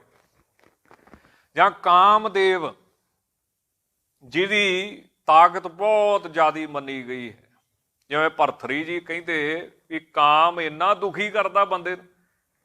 ਹੁਣ ਉਹ ਇੱਛਾ ਵੀ ਹੋ ਸਕਦੀ, ਕੋਈ ਵੀ ਹੋ ਸਕਦੀ ਹੈ, ਮਾੜੀ ਵੀ ਚੰਗੀ ਵੀ, ਪਰ ਉਹਨਾਂ ਨੇ ਇੱਥੇ ਕਾਮਦੇਵ ਦੀ ਗੱਲ ਕੀਤੀ। ਭਰਥਰੀ ਜੀ ਵਿਰਾਗ ਸ਼ਤਕ 'ਚ ਬੜਾ ਸੋਹਣਾ ਜ਼ਿਕਰ ਕਰਦੇ, ਕਹਿੰਦੇ ਇੱਕ ਕੁੱਤੇ ਦੇ ਕੀੜੇ ਪਏ, ਪਾਕ ਵਗੇ ਕੀੜੇ ਪਏ ਆ, ਮਰਨ ਵਾਲੀ ਹਾਲਤ ਆ ਉਹਦੀ, ਤੁਰਿਆ ਜਾਂਦਾ ਨਹੀਂ ਆ, ਤੁਰਿਆ ਜਾਂਦਾ ਹਿੱਲੀ ਜਾਂਦਾ ਵਾ, ਪਿਛਲੀਆਂ ਲੱਤਾਂ ਕਿਸੇ ਬੰਨੇ ਨੇ, ਅਗਲੀਆਂ ਲੱਤਾਂ ਕਿਸੇ ਬੰਨੇ ਨੂੰ ਜਾਂਦੀਆਂ ਨੇ, ਐਸੀ ਬੁਰੀ ਹਾਲਤ ਉਹਦੀ। ਪਰ ਜਦੋਂ ਇਹ ਉਹਦੇ ਕੋਈ ਗੁੱਸਾ ਨਾ ਕਰੇ, ਜਦੋਂ ਉਹਦੇ ਲਾਗਿਓਂ ਦੀ ਇੱਕ ਕੁੱਤੀ ਲੰਘੀ, ਉਹ ਵੀ ਉੱਠ ਕੇ ਖਲੋ ਗਿਆ ਤੇ ਪਿੱਛੇ ਤੁਰ ਪਿਆ ਪੂਛ ਲਾਉਂਦਾ। ਹੁਣ ਭਰਥਰੀ ਕਹਿੰਦਾ ਇਹਨੂੰ ਕਿਹੜਾ ਦੱਸੇ ਵੀ ਆਪਦੀ ਸ਼ਕਲ ਵੇਖੀ ਹੈ, ਵੀ ਕੀੜੇ ਤੇਰੇ ਪਏ ਨੇ, ਕਾਂ ਆਪਣੇ ਪਾਗ ਤੇਰੇ 'ਚ ਵਗਦੀ ਪਈ ਹੈ, ਖੁਰਕਦਾ ਤੂੰ ਖਾਧਾ ਹੋਇਆ ਵਾ। ਇਹ ਹਾਲਾਤ ਨੇ। ਤਾਂ ਕਾਮਦੇਵ ਤੋਂ ਸਤਿਗੁਰੂ ਕਿਰਪਾ ਕਰੇ, ਮਾਨਵਾ ਸਾਵੇ ਨਾਨਕਾ, ਜੇ ਪੂਰਨ ਕਿਰਪਾ ਹੋਏ, ਸਤਿਗੁਰੂ ਜੀ ਤੇ ਕਿਰਪਾ ਕਰ ਦੇਣ। ਇਹ ਕਾਮੰਗ ਨਰਕ ਬਿਸਰਾਮੰਗ ਬਹੁ ਜੋਨੀ ਪ੍ਰਭਾਵੜੈ। ਤਾਂ ਇਹ ਸੱਚੇ ਪਾਤਸ਼ਾਹ ਜੀ, ਆਪ ਜੀ ਉੱਤੇ ਕਾਮ ਦਾ ਅਸਰ ਨਹੀਂ ਹੈ, ਆਪ ਤਾਂ ਨਿਰਲੇਪ ਰਹਿਣ ਵਾਲੇ ਹੋ। ਤਾਂ ਕਾਮ ਕਹਿੰਦੇ ਕੰਮ ਕਾਜ ਨੂੰ, ਪੰਜਾਬੀ 'ਚ ਜੇ ਅਰਥ ਕਰੀਏ ਕਾਮ ਕੀ ਕੰਮ ਧੰਦੇ, ਤਾਂ ਵਾਹਿਗੁਰੂ ਇਹੋ ਜਿਹੇ ਧੰਦਿਆਂ ਤੋਂ ਰਹਿਤ ਹੈ, ਕੰਮਾਂ ਕਾਰਾਂ ਤੋਂ ਰਹਿਤ ਆ। ਇੱਦਾਂ ਨਹੀਂ ਆ ਵੀ ਉਹਦੀ ਰੋਟੀ ਨਹੀਂ ਚੱਲਣੀ ਜਾਂ ਉਹਦਾ ਕੰਮ ਨਹੀਂ ਚੱਲਣਾ, ਇਹੋ ਜਿਹੀ ਗੱਲ ਨਹੀਂ। ਤਾਂ ਉਹ ਰਹਿਤ ਹੈ ਵਾਹਿਗੁਰੂ, ਉਹਨੂੰ ਅਕਾਮ ਮਹਾਰਾਜ ਕਹਿੰਦੇ ਹਨ। ਅਤੇ ਹੈ ਜਿਹੜਾ ਧੇ ਸ਼ਬਦ ਹੈ, ਅਤੇ ਇਹ ਅਧਿਸ਼ਠਾਨ ਦਾ ਸੰਖੇਪ, ਪੂਰਾ ਸ਼ਬਦ ਕੀ ਆ ਅਧਿਸ਼ਠਾਨ, ਉਹਦਾ ਸੰਖੇਪ ਕੀ ਆ, ਸ਼ਾਰਟ ਫਾਰਮ ਕੀ ਆ ਦੇ ਅਤੇ ਹੈ। ਅਧਿਸ਼ਠਾਨ ਦਾ ਅਰਥ ਕਰਦੇ ਨੇ ਮਹਾਤਮਾ ਆਸਰਾ, ਆਧਾਰ। ਜਿਵੇਂ ਨੀਹਾਂ ਉੱਤੇ ਮਕਾਨ, ਤਾਂ ਨੀਹਾਂ ਕੀ ਹੋ ਗਈਆਂ, ਉਹਦਾ ਅਧਿਸ਼ਠਾਨ, ਉਹਦਾ ਆਸਰਾ ਹੋ ਗਿਆ। ਤਾਂ ਵਾਹਿਗੁਰੂ ਪਰਮੇਸ਼ਰ ਦਾ ਕੋਈ ਆਸਰਾ ਹੈ? ਤਾਂ ਕਹਿੰਦੇ ਨਹੀਂ, ਸਗੋਂ ਉਹ ਸੰਸਾਰ ਦਾ ਆਸਰਾ ਹੈ। ਜਿਹੜੇ ਉਹਦਾ ਨਾਮ ਜਪਦੇ ਨੇ, ਉਹਨਾਂ ਦਾ ਪਾਰ ਉਤਾਰਾ ਕਰਦਾ ਹੈ, ਉਹਦੇ ਤੋਂ ਬਿਨਾਂ ਸੰਸਾਰ ਦੀ ਗਤੀ ਨਹੀਂ, ਸੰਸਾਰ ਚੱਲ ਨਹੀਂ ਪਾਉਂਦਾ ਹੈ। ਤਾਂ ਵਾਹਿਗੁਰੂ ਪਰਮੇਸ਼ਰ ਜੀ ਦਾ ਕੋਈ ਆਸਰਾ ਨਹੀਂ। ਤਾਂ ਮਹਾਰਾਜ ਕਹਿੰਦੇ ਅਤੇ ਇਹ ਹੈ ਵੀ ਅਧਿਸ਼ਠਾਨ ਤੋਂ ਰਹਿਤ ਹੈ ਸੱਚੇ ਪਾਤਸ਼ਾਹ, ਸਗੋਂ ਐੜਾ ਵਿਸ਼ੇਸ਼ ਕਰਕੇ ਤੇ ਆਸਰਾ ਹੈ ਸਾਰੇ ਸੰਸਾਰ ਦਾ। ਤਾਂ ਇਸ ਪ੍ਰਕਾਰ ਵੀ ਮਹਾਤਮਾ ਲੋਕ ਜਿਹੜੇ ਹਨ ਉਹ ਅਰਥ ਕਰਦੇ ਹਨ। ਆਪੇ ਹੈ, ਆਪੇ ਭੇਦ ਤੋਂ ਰਹਿਤ ਹੈ, ਭਰਮ ਤੋਂ ਰਹਿਤ ਹੈ, ਡਰ ਤੋਂ ਰਹਿਤ ਹੈ। ਐਸਾ ਵਾਹਿਗੁਰੂ ਪਰਮੇਸ਼ਰ ਅਜੀਤ ਹੈ। ਉਸ ਵਾਹਿਗੁਰੂ ਪਰਮੇਸ਼ਰ ਜੀ ਨੂੰ ਕੋਈ ਵੀ ਜਿੱਤ ਨਹੀਂ ਸਕਦਾ, ਸਗੋਂ ਜਿਹੜੇ ਪਾਸੇ ਉਹ ਹੋਵੇ ਉਹਦੀ ਜਿੱਤ। ਹੁਣ 10ਵੇਂ ਪਾਤਸ਼ਾਹ ਨੂੰ ਔਰੰਗਜ਼ੇਬ ਨੇ ਕੀ ਲਿਖਿਆ ਸੀ, ਜਾਂ ਪਹਾੜੀ ਰਾਜਿਆਂ ਨੇ ਕੀ ਆਖਿਆ ਸੀ, ਜਾਂ ਆਮ ਜਨਤਾ ਨੇ, ਜਾਂ ਸੂਝਵਾਨ ਸਿੱਖਾਂ ਨੇ ਕੀ ਆਖਿਆ ਸੀ ਵੀ ਉਹਨਾਂ ਕੋਲੇ ਕਿਲੇ ਆ, ਬਾਦਸ਼ਾਹਤ ਹੈ, ਲੱਖਾਂ ਹੀ ਫੌਜ ਹੈ, ਤੁਹਾਡੇ ਕੋਲੇ ਕੀ ਹੈ? ਦੇਖਣ ਨੂੰ ਤਾਂ ਇਹ ਜਿਹੜੀ ਲੜਾਈ ਹੈ ਇਹ ਬਣਦੀ ਨਹੀਂ, ਕਿਉਂਕਿ ਬਰਾਬਰ ਦੀ ਤਾਕਤ ਨਹੀਂ, ਕੁਝ ਵੀ ਨਹੀਂ। ਤਾਂ ਸੱਚੇ ਪਾਤਸ਼ਾਹ ਨੇ ਹਿੰਦੁਸਤਾਨ ਦੀ ਸਰਕਾਰ ਦੇ ਨਾਲ ਟੱਕਰ ਲਈ। ਹਨੇਰੇ ਨੂੰ ਕੋਸਣ ਨਾਲੋਂ ਇੱਕ ਮੋਮਬੱਤੀ ਜਗਾਉਣੀ ਕਿਤੇ ਚੰਗੀ ਹੈ। ਐਵੇਂ ਹਨੇਰੇ ਨੂੰ ਕੋਸੀ ਜਾਓ ਸਾਰੀ ਉਮਰ, ਐ ਨਹੀਂ ਕਰਦੀ ਸਰਕਾਰ, ਐ ਨਹੀਂ ਕਰਦੀ ਸਰਕਾਰ। ਅੱਜ ਜਿੰਨਾ ਕਿਸਾਨ ਭਾਈਚਾਰਾ ਉੱਥੇ ਦਿੱਲੀ ਬੈਠਾ ਹੈ, ਇਹ ਕਿਹਦੀ ਅਣਖ ਹੈ? ਨਹੀਂ ਤੇ ਸਿੱਖਾਂ ਦੀ ਗਿਣਤੀ ਕੀ ਹੈ ਹਿੰਦੁਸਤਾਨ ਦੇ ਸਾਹਮਣੇ? ਪੂਰੀ ਜਨਤਾ ਦੀ ਜੇ ਜਨਸੰਖਿਆ ਕੀਤੀ ਜਾਵੇ ਤੇ ਸਿੱਖ ਕੀ ਆ? ਮਹਾਂਪੁਰਖ ਸੰਤ ਬਾਬਾ ਜਰਨੈਲ ਸਿੰਘ ਜੀ ਕਹਿੰਦੇ ਹੁੰਦੇ ਸੀ ਆਟੇ ਵਿੱਚ ਲੂਣ ਦੇ ਬਰਾਬਰ। ਇਹ ਵੀ ਨਹੀਂ ਹੈ। ਪਰ ਜੋ 10ਵੇਂ ਪਾਤਸ਼ਾਹ ਨੇ ਜਾਂ ਗੁਰੂ ਨਾਨਕ ਦੇਵ ਸਾਹਿਬ ਨੇ ਇਹਨਾਂ ਦੇ ਅੰਦਰ ਸਪਿਰਿਟ ਭਰੀ ਹੈ, ਤਾਂ ਸਿਆਣੇ ਬੰਦੇ ਕੀ ਕਹਿੰਦੇ, ਹਨੇਰੇ ਨੂੰ ਨਾ ਕੋਸੀ ਜਾ, ਇਹਦੇ ਨਾਲੋਂ ਇੱਕ ਮੋਮਬੱਤੀ ਜਗਾ। ਕੁਝ ਤੇ ਹਨੇਰਾ ਦੂਰ ਹੋਵੇ, ਹੱਕ ਦੀ ਗੱਲ ਕਰ, ਸੱਚ ਦੀ ਗੱਲ ਕਰ। ਤਾਂ ਸਤਿਗੁਰੂ ਜੀ ਨੂੰ ਪੁੱਛਿਆ ਵੀ ਆਪ ਜੀ ਕੋਲੇ ਕੀ ਆ? ਕਹਿੰਦੇ ਸਾਡੇ ਕੋਲੇ ਵਾਹਿਗੁਰੂ ਆ। ਕਹਿੰਦੇ ਕਿਲੇ ਵੀ ਨਹੀਂ, ਫੌਜ ਵੀ ਨਹੀਂ, ਖਜ਼ਾਨਾ ਵੀ ਨਹੀਂ, ਵਾਹਿਗੁਰੂ ਕੱਲਾ ਕੀ ਕਰੂਗਾ? ਮਹਾਰਾਜ ਕਹਿੰਦੇ ਜਿੱਧਰ ਵਾਹਿਗੁਰੂ ਆ ਉਧਰ ਹੀ ਜਿੱਤ। ਤੇ ਸਾਨੂੰ ਤੇ ਫਤਿਹ ਹੀ ਮਹਾਰਾਜ ਨੇ ਦਿੱਤੀ ਆ ਵੀ ਵਾਹਿਗੁਰੂ ਜੀ ਕਾ ਖਾਲਸਾ ਵਾਹਿਗੁਰੂ ਜੀ ਕੀ ਫਤਿਹ। ਜਿੱਧਰ ਵਾਹਿਗੁਰੂ ਆ ਉਧਰ ਹੀ ਜਿੱਤ ਹੈ। ਤਾਂ ਮਹਾਰਾਜ ਸੱਚੇ ਪਾਤਸ਼ਾਹ ਕਹਿੰਦੇ ਹੇ ਵਾਹਿਗੁਰੂ ਜੀਓ, ਆਪ ਜੀ ਨੂੰ ਕੋਈ ਜਿੱਤ ਨਹੀਂ ਸਕਦਾ ਹੈ, ਆਪ ਜੀ ਨੂੰ ਕੋਈ ਹਰਾ ਨਹੀਂ ਸਕਦਾ, ਆਪ ਜੀ ਜਿੱਤੇ ਨਹੀਂ ਜਾਂਦੇ ਕਿਸੇ ਵੀ ਤਰ੍ਹਾਂ। ਭੀਤ ਹੈ, ਭੀਤ ਨਿਰਭਉ ਹਨ। ਭੀਤ ਭੇਦ ਤੋਂ, ਕੰਧ ਤੋਂ, ਪਰਦੇ ਤੋਂ ਰਹਿਤ ਹੈ ਵਾਹਿਗੁਰੂ ਪਰਮੇਸ਼ਰ। ਤ੍ਰਿਮਾਨ ਹੈ, ਇਹ ਸੱਚੇ ਪਾਤਸ਼ਾਹ ਜੀ ਤ੍ਰਿਮਾਨ। ਆਪ ਜੀ ਨੂੰ ਤਿੰਨੇ ਹੀ ਲੋਕ ਮਾਨ ਮੰਨਦੇ ਨੇ, ਪੂਜਦੇ ਨੇ। ਮਾਨ ਮੈਨੇ ਸਤਿਕਾਰ ਕਰਦੇ ਨੇ। ਕੀ ਮਨੁੱਖ, ਕੀ ਦੇਵਤੇ, ਕੀ ਰਾਖਸ਼, ਕੀ ਤਿੰਨ ਲੋਕ ਸਾਰੇ ਹੀ ਆਪ ਜੀ ਨੂੰ ਮੰਨਦੇ ਨੇ। ਤੇ ਪੰਜਾਬੀ ਦੇ ਵਿੱਚ, ਗੁਰਮੁਖੀ ਦੇ ਵਿੱਚ ਅਰਥ ਵਿਦਵਾਨ ਇੱਦਾਂ ਵੀ ਕਰ ਦਿੰਦੇ ਵੀ ਤ੍ਰੇ ਮੈਨੇ ਤ੍ਰੀ, ਔਰਤ, ਇਸਤਰੀ। ਮਾਨ ਮੈਨੇ ਮੰਨਦੀ ਹੈ। ਉਹ ਕੌਣ? ਹੇ ਵਾਹਿਗੁਰੂ ਜੀ, ਇੱਕ ਤੇਰਾ ਰੂਪ ਇੱਦਾਂ ਦਾ ਸੀ। ਉਹ ਕੌਣ? ਭਗਵਾਨ ਕ੍ਰਿਸ਼ਨ, ਜਿਹਨੂੰ ਸੰਸਾਰ ਦੀ ਹਰ ਇੱਕ ਤ੍ਰੀ ਮਾਨ ਮੰਨਦੀ ਸੀ, ਪੂਜਦੀ ਸੀ। ਇੰਨਾ ਸੋਹਣਾ ਸੀ, ਇੰਨਾ ਮਨ ਨੂੰ ਉਹ ਮੋਹਣ ਵਾਲਾ ਸਰੂਪ ਸੀ। ਤਾਂ ਵਾਹਿਗੁਰੂ ਦੀ ਜਿਹੜੀ ਸੁੰਦਰਤਾ ਹੈ, ਉਹ ਭਾਵੇਂ ਕਿਸੇ ਅਵਤਾਰ 'ਚ ਪ੍ਰਗਟ ਹੋਵੇ, ਉਹਦੀ ਸਿਆਣਪ ਕਿਸੇ ਸਰੀਰ 'ਚ ਪ੍ਰਗਟ ਹੋਵੇ, ਉਹਦੀ ਕਲਾ ਕਿਸੇ ਸਰੀਰ 'ਚ ਆਵੇ, ਤਾਂ ਉਸ ਸੁੰਦਰਤਾ ਨੂੰ, ਸਿਆਣਪ ਨੂੰ ਸਾਰਾ ਸੰਸਾਰ ਫਿਰ ਸਲਾਹੁੰਦਾ ਹੈ, ਮੰਨਦਾ ਹੈ।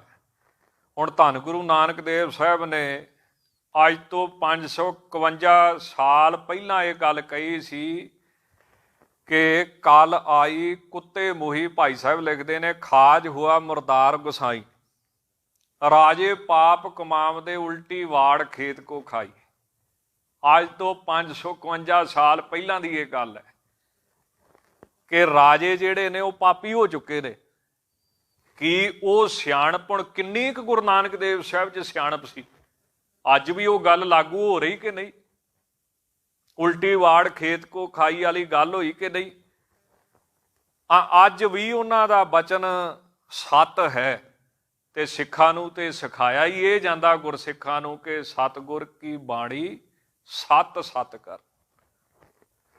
ਹੇ ਗੁਰੂ ਕੇ ਸਿੱਖੋ, ਗੁਰੂ ਸਾਹਿਬ ਦੀ ਬਾਣੀ ਨੂੰ ਸਤ ਕਰਕੇ ਬੰਨੋ। ਜੋ ਸਤਿਗੁਰੂ ਦੇ ਬਚਨ ਨੇ ਉਹ ਸਤ ਨੇ, ਭਾਵੇਂ 500 ਸਾਲ ਹੋ ਜਾਣ, ਭਾਵੇਂ 1000 ਸਾਲ ਹੋ ਜਾਣ, ਕਿਉਂਕਿ ਕਲਯੁਗ ਦਾ ਸੁਭਾਅ ਮਹਾਰਾਜ ਲਿਖ ਗਏ ਨੇ। ਇਹ ਕਲਯੁਗ ਦਾ ਸੁਭਾਅ ਹੀ ਇਦਾਂ ਦਾ ਹੋਵੇਗਾ। ਸੋ ਰਹੋ ਵਿਚਾਰ ਤਾਂ ਤ੍ਰਿਮਾਨ ਹੈ। ਇਹ ਜਿੰਨੀ ਕਲਾ ਹੈ, ਸ਼ਕਤੀ ਹੈ, ਇਹ ਵਾਹਿਗੁਰੂ ਦੀ ਆ, ਕਿਸੇ ਸਰੂਪ 'ਚ ਪ੍ਰਗਟ ਹੋ ਜੇ। ਇੱਕ ਸਰੂਪ ਮੰਨਿਆ ਗਿਆ ਭਗਵਾਨ ਕ੍ਰਿਸ਼ਨ, ਜਿਹਨੂੰ ਹਿੰਦੂ ਧਰਮ ਪੂਜਦਾ ਹੈ ਤੇ ਜਿਹਦਾ ਸਤਿਕਾਰ ਗੁਰਬਾਣੀ ਦੇ ਵਿੱਚ ਵੀ ਆਇਆ। ਧੰਨ ਧੰਨ ਮਾਤਾ ਦੇਵਕੀ, ਜਹਾਂ ਖੇਲੇ ਸ੍ਰੀ ਰਬਈਆ ਪਤੀ। ਜਿਹੜਾ ਵੀ ਨਾਮ ਜਪਣ ਵਾਲਾ ਮਹਾਂਪੁਰਸ਼ ਹੈ, ਉਹਦਾ ਗੁਰਬਾਣੀ ਸਤਿਕਾਰ ਕਰਦੀ, ਉਹ ਕਿਸੇ ਧਰਮ ਦਾ ਹੋਵੇ, ਕਿਸੇ ਫਿਰਕੇ ਦਾ ਹੋਵੇ। ਕਿਉਂਕਿ ਗੁਰਬਾਣੀ ਕਹਿੰਦੀ ਸਾਂਝ ਕਰੀਜੈ ਗੁਨਾਹ ਕੇਰੀ, ਛਾੜ ਅਵਗਣ ਚੱਲੀਏ। ਤਾਂ ਇਹਨਾਂ ਦੇ ਇੱਕ ਪ੍ਰੇਮੀ ਸੀ ਮਾਧਵ ਦਾਸ ਜੀ। ਉਹ ਜਗਨਨਾਥਪੁਰੀ 'ਚ ਰਹਿੰਦੇ ਸੀ। ਬ੍ਰਿੰਦਾਵਨ ਛੱਡ ਕੇ ਜਗਨਨਾਥਪੁਰੀ ਦੇ ਵਿੱਚ ਆ ਗਏ। ਉਹ ਪਰਮਹੰਸ ਬਿਰਤੀ ਦੇ ਵਿੱਚ ਵਿਚਰਦੇ ਹੁੰਦੇ ਸੀ, ਜਿਹਨੂੰ ਪਰਮਹੰਸ ਬਿਰਤੀ ਕਹਿ ਦਿੰਦੇ ਨਾ। ਉਹਦੇ ਵਿੱਚ ਉਹਨਾਂ ਨੇ ਵਿਚਰਨਾ। ਜੇ ਕਿਤੇ ਉਹ ਪ੍ਰਸ਼ਾਦਾ ਮਿਲ ਗਿਆ ਛਕ ਲੈਣਾ। ਸਵੇਰੇ ਸਵੇਰੇ ਇੱਕ ਵਾਰੀ ਉਹਨਾਂ ਗੇੜਾ ਜ਼ਰੂਰ ਕੱਢਣਾ। ਕਬੀਰ ਭਲੀ ਮਧੂਕਰੀ ਨਾਨਾ ਬਿਦ ਕੋ ਨਾਜ, ਇੱਕ ਗੇੜਾ ਉਹਨਾਂ ਲਾਉਣਾ। ਚਲੋ ਕਿਸੇ ਘਰ ਨੇ ਕੁਝ ਛਕਣ ਨੂੰ ਦੇ ਦੇਣਾ, ਕਿਸੇ ਨੇ ਕੁਝ ਛਕਣ ਨੂੰ ਦੇ ਦੇਣਾ, ਤੇ ਮਸਤ ਰਹਿਣਾ, ਨਾਮ ਸਿਮਰਨ ਦੇ ਵਿੱਚ ਜੁੜੇ ਰਹਿਣ। ਇੱਕ ਮਾਈ ਬੜੇ ਉਂਤਰੇ ਸੁਭਾਅ ਦੀ, ਉਹਨਾਂ ਜਦੋਂ ਜਾ ਕੇ ਨਾਰਾਇਣ ਹਰੀ ਦਾ ਹੋਕਾ ਦੇਣਾ ਤਾਂ ਉਹਨੇ ਅੱਗਿਓਂ ਫਿਰ ਬੁੜ ਕਰਨਾ ਸ਼ੁਰੂ ਕਰ ਦੇਣਾ ਵੀ ਵੇਖੋ ਕਿੱਡਾ ਇਹਦਾ ਸਰੀਰ ਆ, ਪਾਵਿਆਂ ਮੰਜੇ ਦੇ ਪਾਵਿਆਂ ਵਰਗੀਆਂ ਇਹਦੀਆਂ ਮੋਟੀਆਂ ਲੱਤਾਂ, ਤੇ ਚੰਗਾ ਭਲਾ ਇਹਦਾ ਸਰੀਰ ਆ, ਵੀ ਇਹਦੇ ਹੱਥ ਟੁੱਟੇ ਆ, ਵੀ ਜਿਹੜਾ ਇਹ ਤੋਂ ਕੰਮ ਨਹੀਂ ਹੁੰਦਾ, ਸਵੇਰੇ ਸਵੇਰੇ ਮੰਗਣ ਆ ਜਾਂਦਾ ਹੈ। ਪਰ ਉਹਨਾਂ ਸੰਤਾਂ ਨੇ ਅੱਗਿਓਂ ਕੁਝ ਨਾ ਬੋਲਣ, ਉਹਨਾਂ ਮਸਤ ਰਹਿਣਾ, ਖੁਸ਼ ਰਹਿਣਾ। ਕਈ ਸਿਆਣੇ ਸਾਧੂਆਂ ਨੇ ਆਖਿਆ, ਮਹਾਰਾਜ ਤੁਸੀਂ ਉਹ ਮਾਈ ਦੇ ਕਿਉਂ ਜਾਂਦੇ ਆ? ਉਹ ਕਹਿੰਦੇ ਵੀ ਉਹ ਮਾਈ ਮੈਨੂੰ ਉਹ ਚੀਜ਼ ਦਿੰਦੀ ਜਿਹੜੀ ਸਾਰੀ ਦੁਨੀਆ ਨਹੀਂ ਦਿੰਦੀ। ਕਹਿੰਦੇ ਉਹ ਕੀ? ਕਹਿੰਦੇ ਗਾਲਾਂ। ਬਾਕੀ ਤੇ ਸਾਰੇ ਸੰਤ ਜੀ ਕਰਦੇ ਰਹਿੰਦੇ, ਪਰ ਇੱਕੋ ਇੱਕ ਉਹ ਮਾਈ ਆ ਵੀ ਜਿਹੜੀ ਗਾਲ ਦਿੰਦੀ ਆ ਮੈਨੂੰ।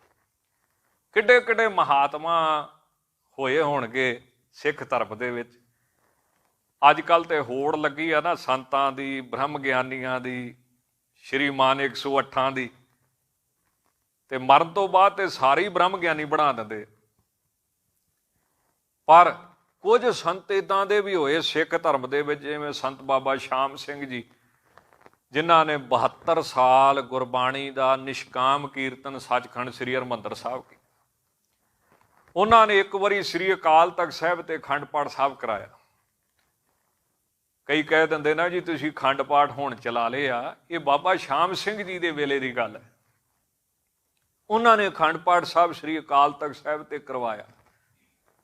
ਹੁਣ ਕਿਸੇ ਦੀ ਇੱਛਾ ਹੁੰਦੀ ਹੈ ਦੁੱਧ ਪੁੱਤ ਦੀ, ਕਿਸੇ ਦੀ ਪੈਸੇ ਦੀ ਇੱਛਾ ਹੁੰਦੀ ਹੈ, ਕਿਸੇ ਦੀ ਰੋਗ ਦੀ ਅਰਦਾਸ ਹੁੰਦੀ ਹੈ, ਕਿਸੇ ਦੀ ਕੁਝ, ਕਿਸੇ ਦੀ ਕੁਝ, ਕਿਸੇ ਦੀ ਕੁਝ।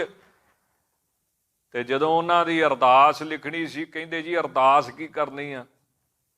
ਤਾਂ ਕਹਿੰਦੇ ਵੀ ਅਰਦਾਸ ਇਹ ਕਰਨੀ ਹੈ ਕਿ ਧੰਨ ਗੁਰੂ ਰਾਮਦਾਸ ਸਾਹਿਬ, ਧੰਨ ਗੁਰੂ ਹਰਗੋਬਿੰਦ ਸਾਹਿਬ, ਤੇਰੇ ਦਰ ਤੇ ਸੇਵਾ ਕਰਦਿਆਂ ਮੈਨੂੰ ਸੰਤ ਨਾਮ ਦੇ ਨਾਲ ਬੁਲਾਇਆ ਗਿਆ, ਬਾਬਾ ਨਾਂ ਦੇ ਨਾਲ ਬੁਲਾਇਆ ਗਿਆ, ਪਰ ਮੈਂ ਇਹਨਾਂ ਦੇ ਲਾਇਕ ਨਹੀਂ। ਸੰਤ ਸ਼ਬਦ ਤੇ ਬਾਬਾ ਸ਼ਬਦ ਦੇ ਲਾਇਕ ਨਹੀਂ, ਬ੍ਰਹਮ ਗਿਆਨੀ ਸ਼ਬਦ ਦੇ ਲਾਇਕ ਨਹੀਂ। ਆਪਸ ਕੋ ਜੋ ਜਾਣੇ ਨੀਚਾ ਸੂ ਗਨੀਏ ਸਭ ਤੇ ਉੱਚ।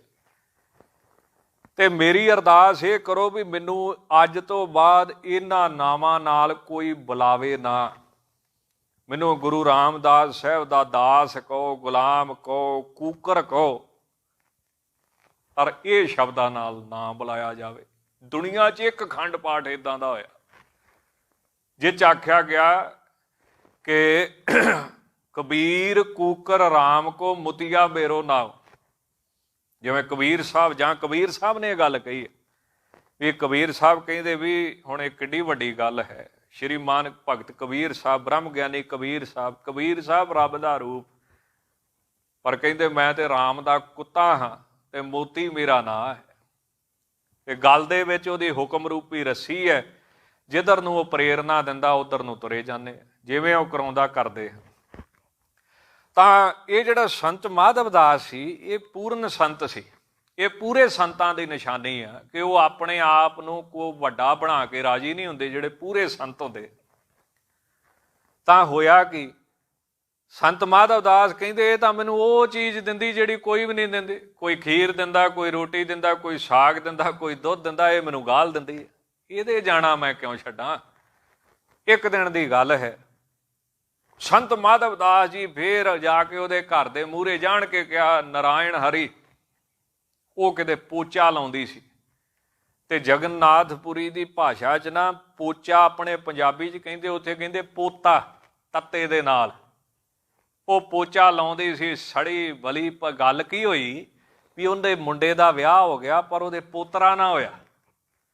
ਉਹਨੇ ਖਿਜੀ ਨੇ ਪੋਚਾ ਵਗਾ ਕੇ ਮਾਰਿਆ ਤੇ ਸੰਤਾਂ ਦੀ ਛਾਤੀ ਤੇ ਵੱਜਾ, ਤੇ ਸੰਤ ਹੱਸ ਪਏ। ਤੇ ਉਹਨਾਂ ਨੇ ਕੀ ਕਿਹਾ? ਕਹਿੰਦੇ ਸੰਤ ਮਾਧਵ दास उत्तर इसी का देगा, अगर पोता दिया है तूने, पोता मैंने पोचा, ते पोते का मतलब पोतरा, तो पोता ही तुझे मिलेगा। ਜੇ ਤੂੰ ਮੈਨੂੰ ਪੋਤਾ ਦਿੱਤਾ ਵਾ ਤੇ ਜਾ ਮਹਾਰਾਜ ਕਿਰਪਾ ਕਰੂ ਤੈਨੂੰ ਪੋਤਾ ਹੀ ਦਊਂਗਾ। ਉਹਦੇ ਪੋਤਰਾ ਹੋਇਆ ਜੀ। ਹੁਣ ਵੇਖੋ ਸੰਤ ਦੀ ਬਰਕਤ, ਸੰਤ ਦੀ ਤਾਕਤ। ਪੋਚਾ ਕਿੰਨਾ ਗੰਦਾ ਹੁੰਦਾ ਹੈ, ਕੂੜੇ ਕਰਕਟ ਨਾਲ ਭਰਿਆ, ਉਹ ਸੰਤ ਦੇ ਮਾਰਿਆ। ਘਰ 'ਚ ਪੋਚਾ ਲਾਉਂਦੀ ਸੀ। ਤੇ ਜਗਨਨਾਥਪੁਰੀ ਦੀ ਭਾਸ਼ਾ 'ਚ ਪੋਚਾ ਨੂੰ ਪੋਤਾ ਕਹਿੰਦੇ ਆ। ਜੇ ਤੂੰ ਪੋਤਾ ਮੇਰੇ ਮਾਰਿਆ ਤੇ ਜਾ ਤੈਨੂੰ ਰੱਬ ਪੋਤਾ ਹੀ ਦਊਗਾ। ਫਿਰ ਉਹਦੇ ਫਿਰ ਪੋਤਰਾ ਹੋਇਆ।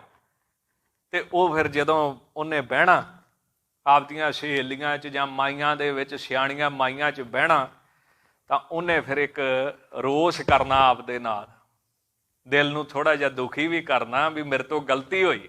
ਕਿਉਂ ਗਲਤੀ ਹੋਈ? ਉਹਨੇ ਕਹਿਣਾ ਪੋਤਾ ਦੀਆ ਨਾ ਪ੍ਰੇਮ ਸੋ ਰਿਸ਼ਵਤ ਦੀਨੋ ਮਾਰ। ਪੋਤਾ ਪ੍ਰੇਮ ਨਾਲ ਨਹੀਂ ਦਿੱਤਾ, ਜਿਹੜਾ ਪੋਚਾ ਸੀ ਨਾ ਖਿੱਚ ਕੇ ਮਾਰਿਆ ਸਾਧ ਦੇ। ਪੋਤਾ ਦਿਓ ਨਾ ਪ੍ਰੇਮ ਸੋ ਰਿਸ਼ਵਤ ਦੀਨੋ ਮਾਰ, ਗੁੱਸੇ ਨਾਲ ਮਾਰਿਆ। ਐਸੇ ਪੁੰਨਿਅਨ ਸੋ ਸਖੀ ਮੇਰੇ ਪੋਤਾ ਖੇਲਤ ਦਵਾਰ। ਇਸ ਪੁੰਨ ਕਰਕੇ ਮੇਰੇ ਪੋਤਰਾ ਹੋਇਆ ਜਿਹੜਾ ਅੱਜ ਖੇਡਦਾ ਪਿਆ ਹੈ। ਜੇ ਕਿਤੇ ਜੋ ਮੈਂ ਐਸੇ ਸੰਤ ਕੋ ਦੇਤੀ ਪ੍ਰੇਮ ਪ੍ਰਸਾਦ, ਤੋ ਘਰ ਮੇਰੇ ਉਪਜਤੇ ਜੈਸੇ ਧਰੂ ਪ੍ਰਹਿਲਾਦ। ਜੇ ਕਿਤੇ ਪ੍ਰੇਮ ਦੇ ਨਾਲ ਸੇਵਾ ਕੀਤੀ ਹੁੰਦੀ ਤੇ ਧਰੂ ਤੇ ਪ੍ਰਹਿਲਾਦ ਵਰਗਾ ਪੋਤਰਾ ਮੇਰੇ ਜੰਮਦਾ। ਹੁਣ ਸੰਤ ਦਾ ਸੰਗ ਕਿੱਦਾਂ ਜੀਵਨ ਬਦਲ ਦਿੰਦਾ ਜੀ। ਉਹ ਪੋਚਾ ਜਿਹੜਾ ਕੂੜੇ ਕਰਕਟ ਨਾਲ ਭਰਿਆ, ਗੰਦਗੀ ਨਾਲ ਭਰਿਆ, ਉਹ ਸੰਤ ਨੇ ਜਾ ਕੇ ਧੋਤਾ। ਸਾਧੂ ਦਾ ਸੰਗ ਵੇਖੋ ਜ਼ਿੰਦਗੀ ਕਿੱਦਾਂ ਬਦਲ ਦਿੰਦਾ ਹੈ। ਤਾਂ ਉਹਨੂੰ ਧੋ ਕੇ ਉਹਨੂੰ ਜੋਤ ਦੇ ਵਿੱਚ ਲਾ ਕੇ ਜਗਾਇਆ ਗਿਆ। ਤੇ ਉਹ ਜਿਹੜਾ ਮਾਈ ਦਾ ਪੋਤਰਾ ਸੀ, ਉਹਨੇ ਇਹ ਤੁਕ ਪੜ੍ਹਨੀ, ਧਨ ਹੈ ਸਤ ਪੁਰਸ਼ੋਂ ਕਾ ਸੰਗ ਬਦਲ ਦੇਤਾ ਜੀਵਨ ਕਾ ਰੰਗ। ਜਲ ਮੈਂ ਧੋ ਕਰ ਸਾਫ किया फिर तीना घृत में डार, किसी तरह हर मंदिर पहुंचा देखा ठाकुर द्वार। ਉਹ ਜਿਹੜਾ ਪੋਚਾ ਸੀ ਉਹਨੂੰ ਸੰਤ ਨੇ ਧੋਤਾ, ਉਹਦੀਆਂ ਵੱਟੀਆਂ ਬਣਾਈਆਂ ਤੇ ਉਹ ਫਿਰ ਜੋਤ ਦੇ ਕੰਮ ਆਇਆ। ਪੋਚੇ ਦੀ ਕਹਿੰਦੇ ਜ਼ਿੰਦਗੀ ਇੱਕ ਸੰਤ ਨੇ ਬਦਲ ਦਿੱਤੀ, ਪਰਿਵਾਰ ਦੀ ਜ਼ਿੰਦਗੀ ਬਦਲ ਦਿੱਤੀ। ਗੱਲ ਕਰ ਜਾ ਰਹੇ ਹਾਂ ਭਗਵਾਨ ਕ੍ਰਿਸ਼ਨ ਦੀ। ਰੱਬ ਦਾ ਇੱਕ ਇਦਾਂ ਦਾ ਰੂਪ ਹੈ। ਤਾਂ ਹੋਇਆ ਕਿ ਇਹਨਾਂ ਦਾ ਸਖਾ ਭਾਵ ਸੀ। ਭਗਤੀ 9 ਤਰ੍ਹਾਂ ਦੀ ਮੰਨੀ ਨਾ। ਇੱਕ ਸਖਾ ਮੈਨੇ, ਜਿਵੇਂ ਆਪਾਂ ਯਾਰੀ ਪਾਉਣੇ ਇੱਕ ਦੂਜੇ ਨਾਲ, ਮਿੱਤਰਤਾ ਕਰਦੇ ਬੱਚੇ, ਇਹ ਸਖਾ ਭਾਵ ਦੀ ਭਗਤੀ ਕਰਦੇ ਸੀ ਕਿ ਪ੍ਰਮਾਤਮਾ ਮੇਰਾ ਸੱਜਣ ਮਿੱਤਰ ਆ। ਭਗਵਾਨ ਕਹਿੰਦੇ ਪਰਖ ਹੋਊਗੀ। ਕਹਿੰਦੇ ਜੀ ਕੋਈ ਨਹੀਂ। ਤਾਂ ਇੱਕ ਦਿਨ ਭਗਵਾਨ ਕ੍ਰਿਸ਼ਨ ਜੀ ਇਹਨਾਂ ਸਾਹਮਣੇ ਪ੍ਰਗਟ ਹੋ ਜਾਂਦੇ ਸੀ ਬੱਚਿਆਂ ਵਾਲੇ ਰੂਪ 'ਚ, ਕਿਉਂ ਜਿਹੜੇ ਸਰੂਪ 'ਚ ਉਹ ਭਗਤੀ ਕਰਦੇ ਸੀ। ਤਾਂ ਭਗਵਾਨ ਕ੍ਰਿਸ਼ਨ ਬੜੇ ਉਦਾਸ, ਬਹੁਤ ਦੁਖੀ, ਜਿਵੇਂ ਜ਼ਿੰਦਗੀ ਤੋਂ ਤੰਗ ਆਏ ਹੋਣ।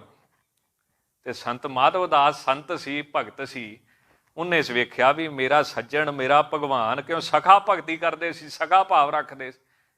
ਤਾਂ ਕਹਿੰਦੇ ਮਹਾਰਾਜ ਤੁਸੀਂ ਦੁਖੀ ਕਿਉਂ? ਕਹਿੰਦੇ ਨਾ ਪੁੱਛ ਕੁਝ। ਨਹੀਂ ਦੱਸੋ ਫੇਰ ਵੀ ਤੁਸੀਂ ਦੁਖੀ ਕਿਉਂ ਆ? ਕਹਿੰਦੇ ਨਾ ਪੁੱਛ। ਨਹੀਂ, ਕਹਿੰਦਾ ਮੈਨੂੰ ਜ਼ਰੂਰ ਦੱਸੋ। ਹੱਸ ਕੇ ਕਹਿਣ ਲੱਗੇ ਕੀ ਦੱਸਾਂ ਤੈਨੂੰ, ਜਦੋਂ ਦਾ ਬ੍ਰਿੰਦਾਬਨ ਛੱਡ ਕੇ ਜਗਨਨਾਥਪੁਰੀ ਆਏ ਆ ਨਾ, ਚੋਰੀ ਨਹੀਂ ਕਦੀ ਕੀਤੀ। ਤੇ ਸੰਤ ਮਾਧਵ ਦਾਸ ਜੀ ਕਹਿੰਦਾ ਹੁਣ ਤੇ ਤੁਸੀਂ ਜਵਾਨ ਹੋ ਗਏ ਹੋ, ਚੋਰੀ ਕੀਤਿਆਂ ਦੇ ਕੁੱਟ ਬੜੀ ਪੈਣੀ ਆ, ਡਾਂਗ ਬੜੀ ਫਿਰਨੀ ਆ। ਤੇ ਕਹਿਣ ਲੱਗੇ ਜੀ ਹਾਂ। ਹੁਣ ਕਹਿੰਦੇ ਵੀ ਗੱਲ ਤਾਂ ਠੀਕ ਆ ਤੇਰੀ, ਪਰ ਹੁਣ ਜਿਹਦੀ ਆਦਤ ਹੋਵੇ ਉਹ ਪਈ ਆ। ਜਿਵੇਂ ਸਾਈਂ ਬੁੱਲੇ ਸ਼ਾਹ ਨੇ ਲਿਖਿਆ ਨਾ, ਮੇਰੀ ਬੁੱਕਲ ਦੇ ਵਿੱਚ ਚੋਰ, ਜਿਹਦਾ ਰੌਲਾ ਸਾਰੀ ਦੁਨੀਆ ਦੇ ਵਿੱਚ ਪੈਂਦਾ, ਉਹ ਅੰਦਰ ਬੈਠਾ ਹੋਇਆ ਸਰੀਰ ਦੇ ਵਿੱਚ। ਤਾਂ ਕਹਿੰਦੇ ਜਿਹਦੀ ਆਦਤ ਆ ਉਹ ਮਜਬੂਰ ਆ, ਆਦਤੋਂ ਕੀ ਕਰੀਏ। ਹੁਣ ਸੰਤ ਮਾਧਵ ਦਾਸ ਪ੍ਰੇਮੀ ਸੀ, ਭਗਤ ਸੀ। ਉਹ ਕਹਿੰਦੇ ਜੀ ਫਿਰ ਕੋਈ ਸੇਵਾ ਮੇਰੇ ਲਾਇਕ ਦੱਸੋ। ਕਹਿੰਦੇ ਚੋਰੀ ਕਰੀਏ ਕਿਤੇ ਚੱਲ ਕੇ ਦੋਵੇਂ ਜਾਣੇ। ਕਹਿੰਦਾ ਮਹਾਰਾਜ ਸਾਰੀ ਉਮਰ ਕਥਾ ਵਾਰਤਾ ਦਾ ਅਭਿਆਸ ਕੀਤਾ, ਸਤ ਸੰਗਤ ਦਾ ਅਭਿਆਸ ਕੀਤਾ, ਪੂਜਾ ਪਾਠ ਦਾ ਅਭਿਆਸ ਕੀਤਾ, ਚੋਰੀ ਦਾ ਤਾਂ ਨਹੀਂ ਸੀ ਕਦੀ ਕੀਤਾ। ਇਹ ਤਾਂ ਕਹਿੰਦੇ ਮੈਨੂੰ ਆਉਂਦਾ ਨਹੀਂ। ਕਹਿੰਦੇ ਮੈਂ ਸਿਖਾ ਦੂੰਗਾ ਤੈਨੂੰ। ਬਸ ਚੋਰੀ 'ਚ ਇੱਕ ਕੰਮ ਹੀ ਕਰਦਾ ਪੈਂਦਾ ਵੀ ਫੁਰਤੀ ਰੱਖਣੀ ਆ। ਬਸ ਜੇ ਫੁਰਤੀ ਛੱਡਤੀ ਫਿਰ ਗਏ ਤੁਸੀਂ। ਚੋਰੀ ਕੋਈ ਔਖੀ ਨਹੀਂ ਆ, ਫੁਰਤੀ ਰੱਖਣੀ ਚਾਹੀਦੀ। ਕਹਿੰਦੇ ਚਲੋ ਠੀਕ ਆ। ਕਹਿੰਦੇ ਕਿੱਥੇ ਕਰਦੀ ਆ? ਤਾਂ ਭਗਵਾਨ ਕਹਿਣ ਲੱਗੇ ਵੀ ਜਿਹੜਾ ਜਗਨਨਾਥਪੁਰੀ ਦਾ ਰਾਜਾ ਨਾ, ਇਹਦਾ ਇੱਕ ਬਗੀਚਾ ਵਾ ਕਟਹਲ ਦਾ। ਕਟਹਲ ਦੇ ਦਰਖਤ ਲੱਗੇ, ਜਿਹਨੂੰ ਆਪਾਂ ਕਟਹਲ ਕਹਿ ਦਿੰਦੇ ਹਾਂ। ਇਹਨੇ ਕਦੀ ਵੀ ਇੱਕ ਮੇਰੇ ਅੱਗੇ ਚੜਾਇਆ ਨਹੀਂ, ਕਦੀ ਵੀ ਇਹਨੇ ਭੋਗ ਨਹੀਂ ਲਵਾਇਆ। ਆਪਾਂ ਇਹਦੀ ਇੱਕ ਟਹਿਲ ਤੋੜਨੇ ਆ ਜਾ ਕੇ। ਕਹਿੰਦੇ ਜੀ ਚਲੋ। ਤਾਂ ਸੰਤ ਮਾਧਵ ਦਾਸ ਕਹਿੰਦਾ ਜੀ ਉਹ ਤੇ ਮੇਰਾ ਸਿੱਖ ਆ, ਉਹ ਤਾਂ ਬਹੁਤ ਪ੍ਰੇਮ ਕਰਦਾ ਵਾ, ਤੇ ਆਪਾਂ ਨੂੰ ਕੀ ਲੋੜ ਪਈ ਆ ਚੋਰੀ ਕਰਨ ਦੀ, ਆਪਾਂ ਉੱਦਾਂ ਕਹਿ ਦਿੰਦੇ ਉਹਨੂੰ ਸੱਜਣ ਨੂੰ। ਕਹਿੰਦੇ ਜਿਹੜਾ ਚੋਰੀ 'ਚ ਸਵਾਦ ਹੁੰਦਾ ਉਹ ਮੰਗਣ ਥੋੜ੍ਹੀ ਸਵਾਦ ਹੁੰਦਾ। ਕਹਿੰਦੇ ਜੀ ਚਲੋ ਫਿਰ ਤੁਰ ਪੈਂਦੇ ਦੋਵੇਂ ਤੁਰ ਪਏ। ਤਾਂ ਸੰਤ ਭਗਵਾਨ ਕ੍ਰਿਸ਼ਨ ਕਹਿੰਦੇ ਵੀ ਤੂੰ ਚੋਰੀ ਤੇ ਕਦੀ ਕੀਤੀ ਨਹੀਂ, ਤੇ ਮੈਂ ਤੈਨੂੰ ਸਿਖਾਉਣਾ, ਦਰਖਤ ਤੇ ਚੜ੍ਹ। ਉਹ ਦਰਖਤ ਤੇ ਚੜ੍ਹ ਗਿਆ ਜੀ। ਹੁਣ ਵਿਚਾਰੇ ਨੇ ਕੀਤੀ ਤੇ ਹੈ ਨਹੀਂ ਸੀ, ਪਹਿਲਾਂ ਉਹਨੇ ਰੌਲਾ ਪਾ ਬੈਠਾ। ਕਹਿੰਦੇ ਬੋਲੀ ਹੌਲੀ, ਮੈਂ ਤੈਨੂੰ ਸਮਝਾਉਣਾ, ਪਰ ਉਹਨੇ ਪਹਿਲਾਂ ਹੀ ਉੱਚੀ ਆਵਾਜ਼ 'ਚ ਕਹਿ ਦਿੱਤਾ ਵੀ ਕਿਹੜੇ ਤੇ ਚੜ੍ਹਾਂ। ਉਧਰੋਂ ਕਿਤੇ ਮਾਲੀ ਦੇ ਕੰਨਾਂ 'ਚ ਪੈ ਗਈ, ਕਹਿੰਦਾ ਖਲੋ ਜਾਓ ਮੈਂ ਦੱਸਦਾ ਕਿਹੜੇ ਤੇ ਚੜ੍ਹਾਂ। ਉਹ ਡਾਂਗ ਚੁੱਕ ਲਿਆ ਮਾਲੀ। ਚਲੋ ਦੋਵੇਂ ਜਾਣੇ ਲੋਕ ਗਏ। ਫਿਰ ਕਹਿੰਦੇ ਮੈਂ ਤੈਨੂੰ ਸਮਝਾਇਆ ਸੀ ਉੱਚੀ ਨਾ ਬੋਲ, ਇਹ ਚੋਰੀ ਦਾ ਨਿਯਮ ਨਹੀਂ ਆ, ਹੌਲੀ ਬੋਲ। ਚਲੋ ਫਿਰ ਭਗਵਾਨ ਨੇ ਆਖਿਆ ਫਲਾਨੇ ਤੇ ਚੜ੍ਹ ਜਾ। ਉੱਤੇ ਚੜ੍ਹ ਕੇ ਹੁਣ ਸੰਤ ਮਾਧਵ ਦਾ ਸੰਤ ਆਦਮੀ ਸੀ, ਸਾਧੂ ਲੋਕ ਸੀ। ਫਿਰ ਉੱਚੀ ਦੇਣੀ, ਕਹਿੰਦਾ ਕਿਹੜਾ ਤੋੜਾਂ। ਮਾਲੀ ਕਹਿੰਦਾ ਵੀ ਹੁਣ ਮੈਂ ਹੀ ਤੈਨੂੰ ਆਣ ਕੇ ਦੱਸਦਾ ਵੀ ਕਿਹੜਾ ਤੋੜਾਂ। ਹੁਣ ਭਗਵਾਨ ਕ੍ਰਿਸ਼ਨ ਤੇ ਫੁਰਤੀ ਵਾਲੇ ਸੀ, ਕੌਤਕੀ ਸੀ। ਉਹ ਤੇ ਖਿਸਕ ਗਏ ਉੱਥੋਂ, ਅੰਤਰ ਧਿਆਨ ਹੋ ਗਏ। ਤੇ ਇਹ ਵਿਚਾਰਾ ਹੁਣ ਇਹਨੇ ਗਾਤੀ ਲਾਈ, ਪਹਿਲਾਂ ਤੇ ਛੇਤੀ ਉਤਰਿਆ ਹੀ ਨਾ ਗਿਆ। ਹੁਣ ਸਿੰਘਾਂ ਵਾਂਗ ਕਛਹਿਰੇ ਤੇ ਪਾਏ ਨਹੀਂ ਹੁੰਦੇ, ਚੋਲੇ ਤੇ ਪਾਏ ਨਹੀਂ ਹੁੰਦੇ, ਫੁਰਤੀ ਤੇ ਹੁੰਦੀ ਨਹੀਂ। ਗਾਤੀ ਲਾਈ, ਸਾਧੂ ਹੈਗਾ ਸੀ ਪਹਿਲਾਂ, ਤੇ ਉਹ ਅੜੀ ਰਹੀ, ਉਤਰਦੇ ਦੀ ਅਰਪਲ ਗਿਆ। ਤੇ ਜਦੋਂ ਨੂੰ ਇਹ ਉੱਤਰ ਲੱਗਿਆ ਉਦੋਂ ਨੂੰ ਮਾਲੀ ਡਾਂਗ ਲੈ ਕੇ ਖਲੋਤਾ ਸੀ ਵੀ ਆ ਜਾ ਥੱਲੇ। ਚਲੋ ਉਹਨੇ ਬਾਹਾਂ ਬੰਨ ਕੇ ਦੋ ਛੱਡੀਆਂ ਵੀ ਉਹਨੇ, ਤੇ ਇੱਧਰ ਉੱਧਰ ਦੇਖਣ ਲੱਗਾ। ਮਾਲੀ ਕਹਿੰਦਾ ਕਿਹਨੂੰ ਵੇਖਣਾ। ਕਹਿੰਦਾ ਹੱਸ ਪਿਆ, ਕਹਿੰਦਾ ਸੋਚਦਾ ਜਿਹੜਾ ਲੈ ਕੇ ਆਇਆ ਉਹ ਕਿੱਥੇ ਹੈ। ਤਾਂ ਹੋਇਆ ਕਿ ਸਵੇਰੇ ਰਾਜੇ ਦੇ ਪੇਸ਼ ਕੀਤੇ ਗਏ। ਜਦੋਂ ਰਾਜੇ ਦੇ ਪੇਸ਼ ਕੀਤੇ ਗਏ, ਰਾਜੇ ਨੂੰ ਗੁੱਸਾ ਚੜ੍ਹ ਗਿਆ। ਕਹਿੰਦਾ ਇਹ ਤਾਂ ਮੇਰਾ ਗੁਰੂ ਆ। ਸੰਤ ਮਾਧਵ ਦਾਸ ਜੀ ਕਹਿਣ ਲੱਗੇ ਜਦੋਂ ਕੰਮ ਹੀ ਡਾਂਗਾ ਖਾਣ ਵਾਲੇ ਕਰਾਂਗੇ ਤੇ ਗੁਰੂ ਕੀ ਕਰੂਗਾ। ਕਹਿੰਦੇ ਮਹਾਰਾਜ ਕੀ ਹੋ ਗਿਆ। ਕਹਿੰਦੇ ਕੁਸੰਗ 'ਚ ਫਿਰ ਇਹੀ ਕੁਝ ਹੁੰਦਾ ਵਾ ਜਿਹੜਾ ਕੋਈ ਮੇਰੇ ਨਾਲ ਹੋਇਆ ਵਾ। 2 ਵੱਜੀਆਂ ਵੀਆਂ ਤੇ ਸਾਰੀ ਰਾਤ ਹੱਥ ਬੰਨ੍ਹ ਕੇ ਰੱਖਿਆ। ਕਹਿੰਦੇ ਕੁਸੰਗ ਉਹ ਵੀ ਤੁਹਾਡਾ। ਕਹਿੰਦੇ ਚੱਲ ਘਰੇ ਚੱਲ, ਮਹਿਲ ਚੱਲ, ਤੈਨੂੰ ਦੱਸਦਾ ਇਕੱਲੇ। ਹੁਣ ਉਹ ਰਾਜਾ ਭਗਵਾਨ ਦਾ ਭਗਤ ਸੀ। ਜਦੋਂ ਰਾਜੇ ਨੂੰ ਸੰਤ ਮਾਧਵ ਦਾਸ ਨੇ ਸਾਰੀ ਗੱਲ ਦੱਸੀ, ਉਹਦੇ ਤੇ ਵਿਰਾਗ ਦਾ ਜਲ ਅੱਖਾਂ 'ਚੋਂ ਵਗਣ ਲੱਗ ਪਿਆ। ਉਹਦੇ ਰੋਮ ਖੜੇ ਹੋ ਗਏ, ਲੂੰ ਕੰਡੇ ਖੜੇ ਹੋ ਗਏ।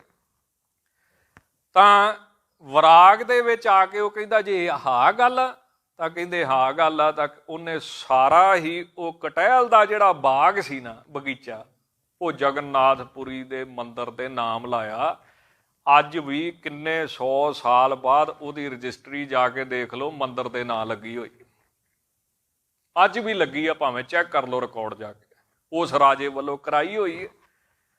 ਤਾਂ ਜਦੋਂ ਇਹ ਲਿਖਾ ਕੇ ਸਾਰਾ ਕੁਝ ਤੁਰੇ ਆਉਂਦੇ ਸੀ ਤਾਂ ਸਮੁੰਦਰ ਦੇ ਕੰਢੇ ਤੇ ਭਗਵਾਨ ਫਿਰ ਪ੍ਰਗਟ ਹੋਏ ਤੇ ਹੱਸ ਕੇ ਕਹਿਣ ਲੱਗੇ ਸੰਤ ਜੀ ਫਿਰ ਰਾਤ ਕਿੱਦਾਂ ਕੱਟੀ।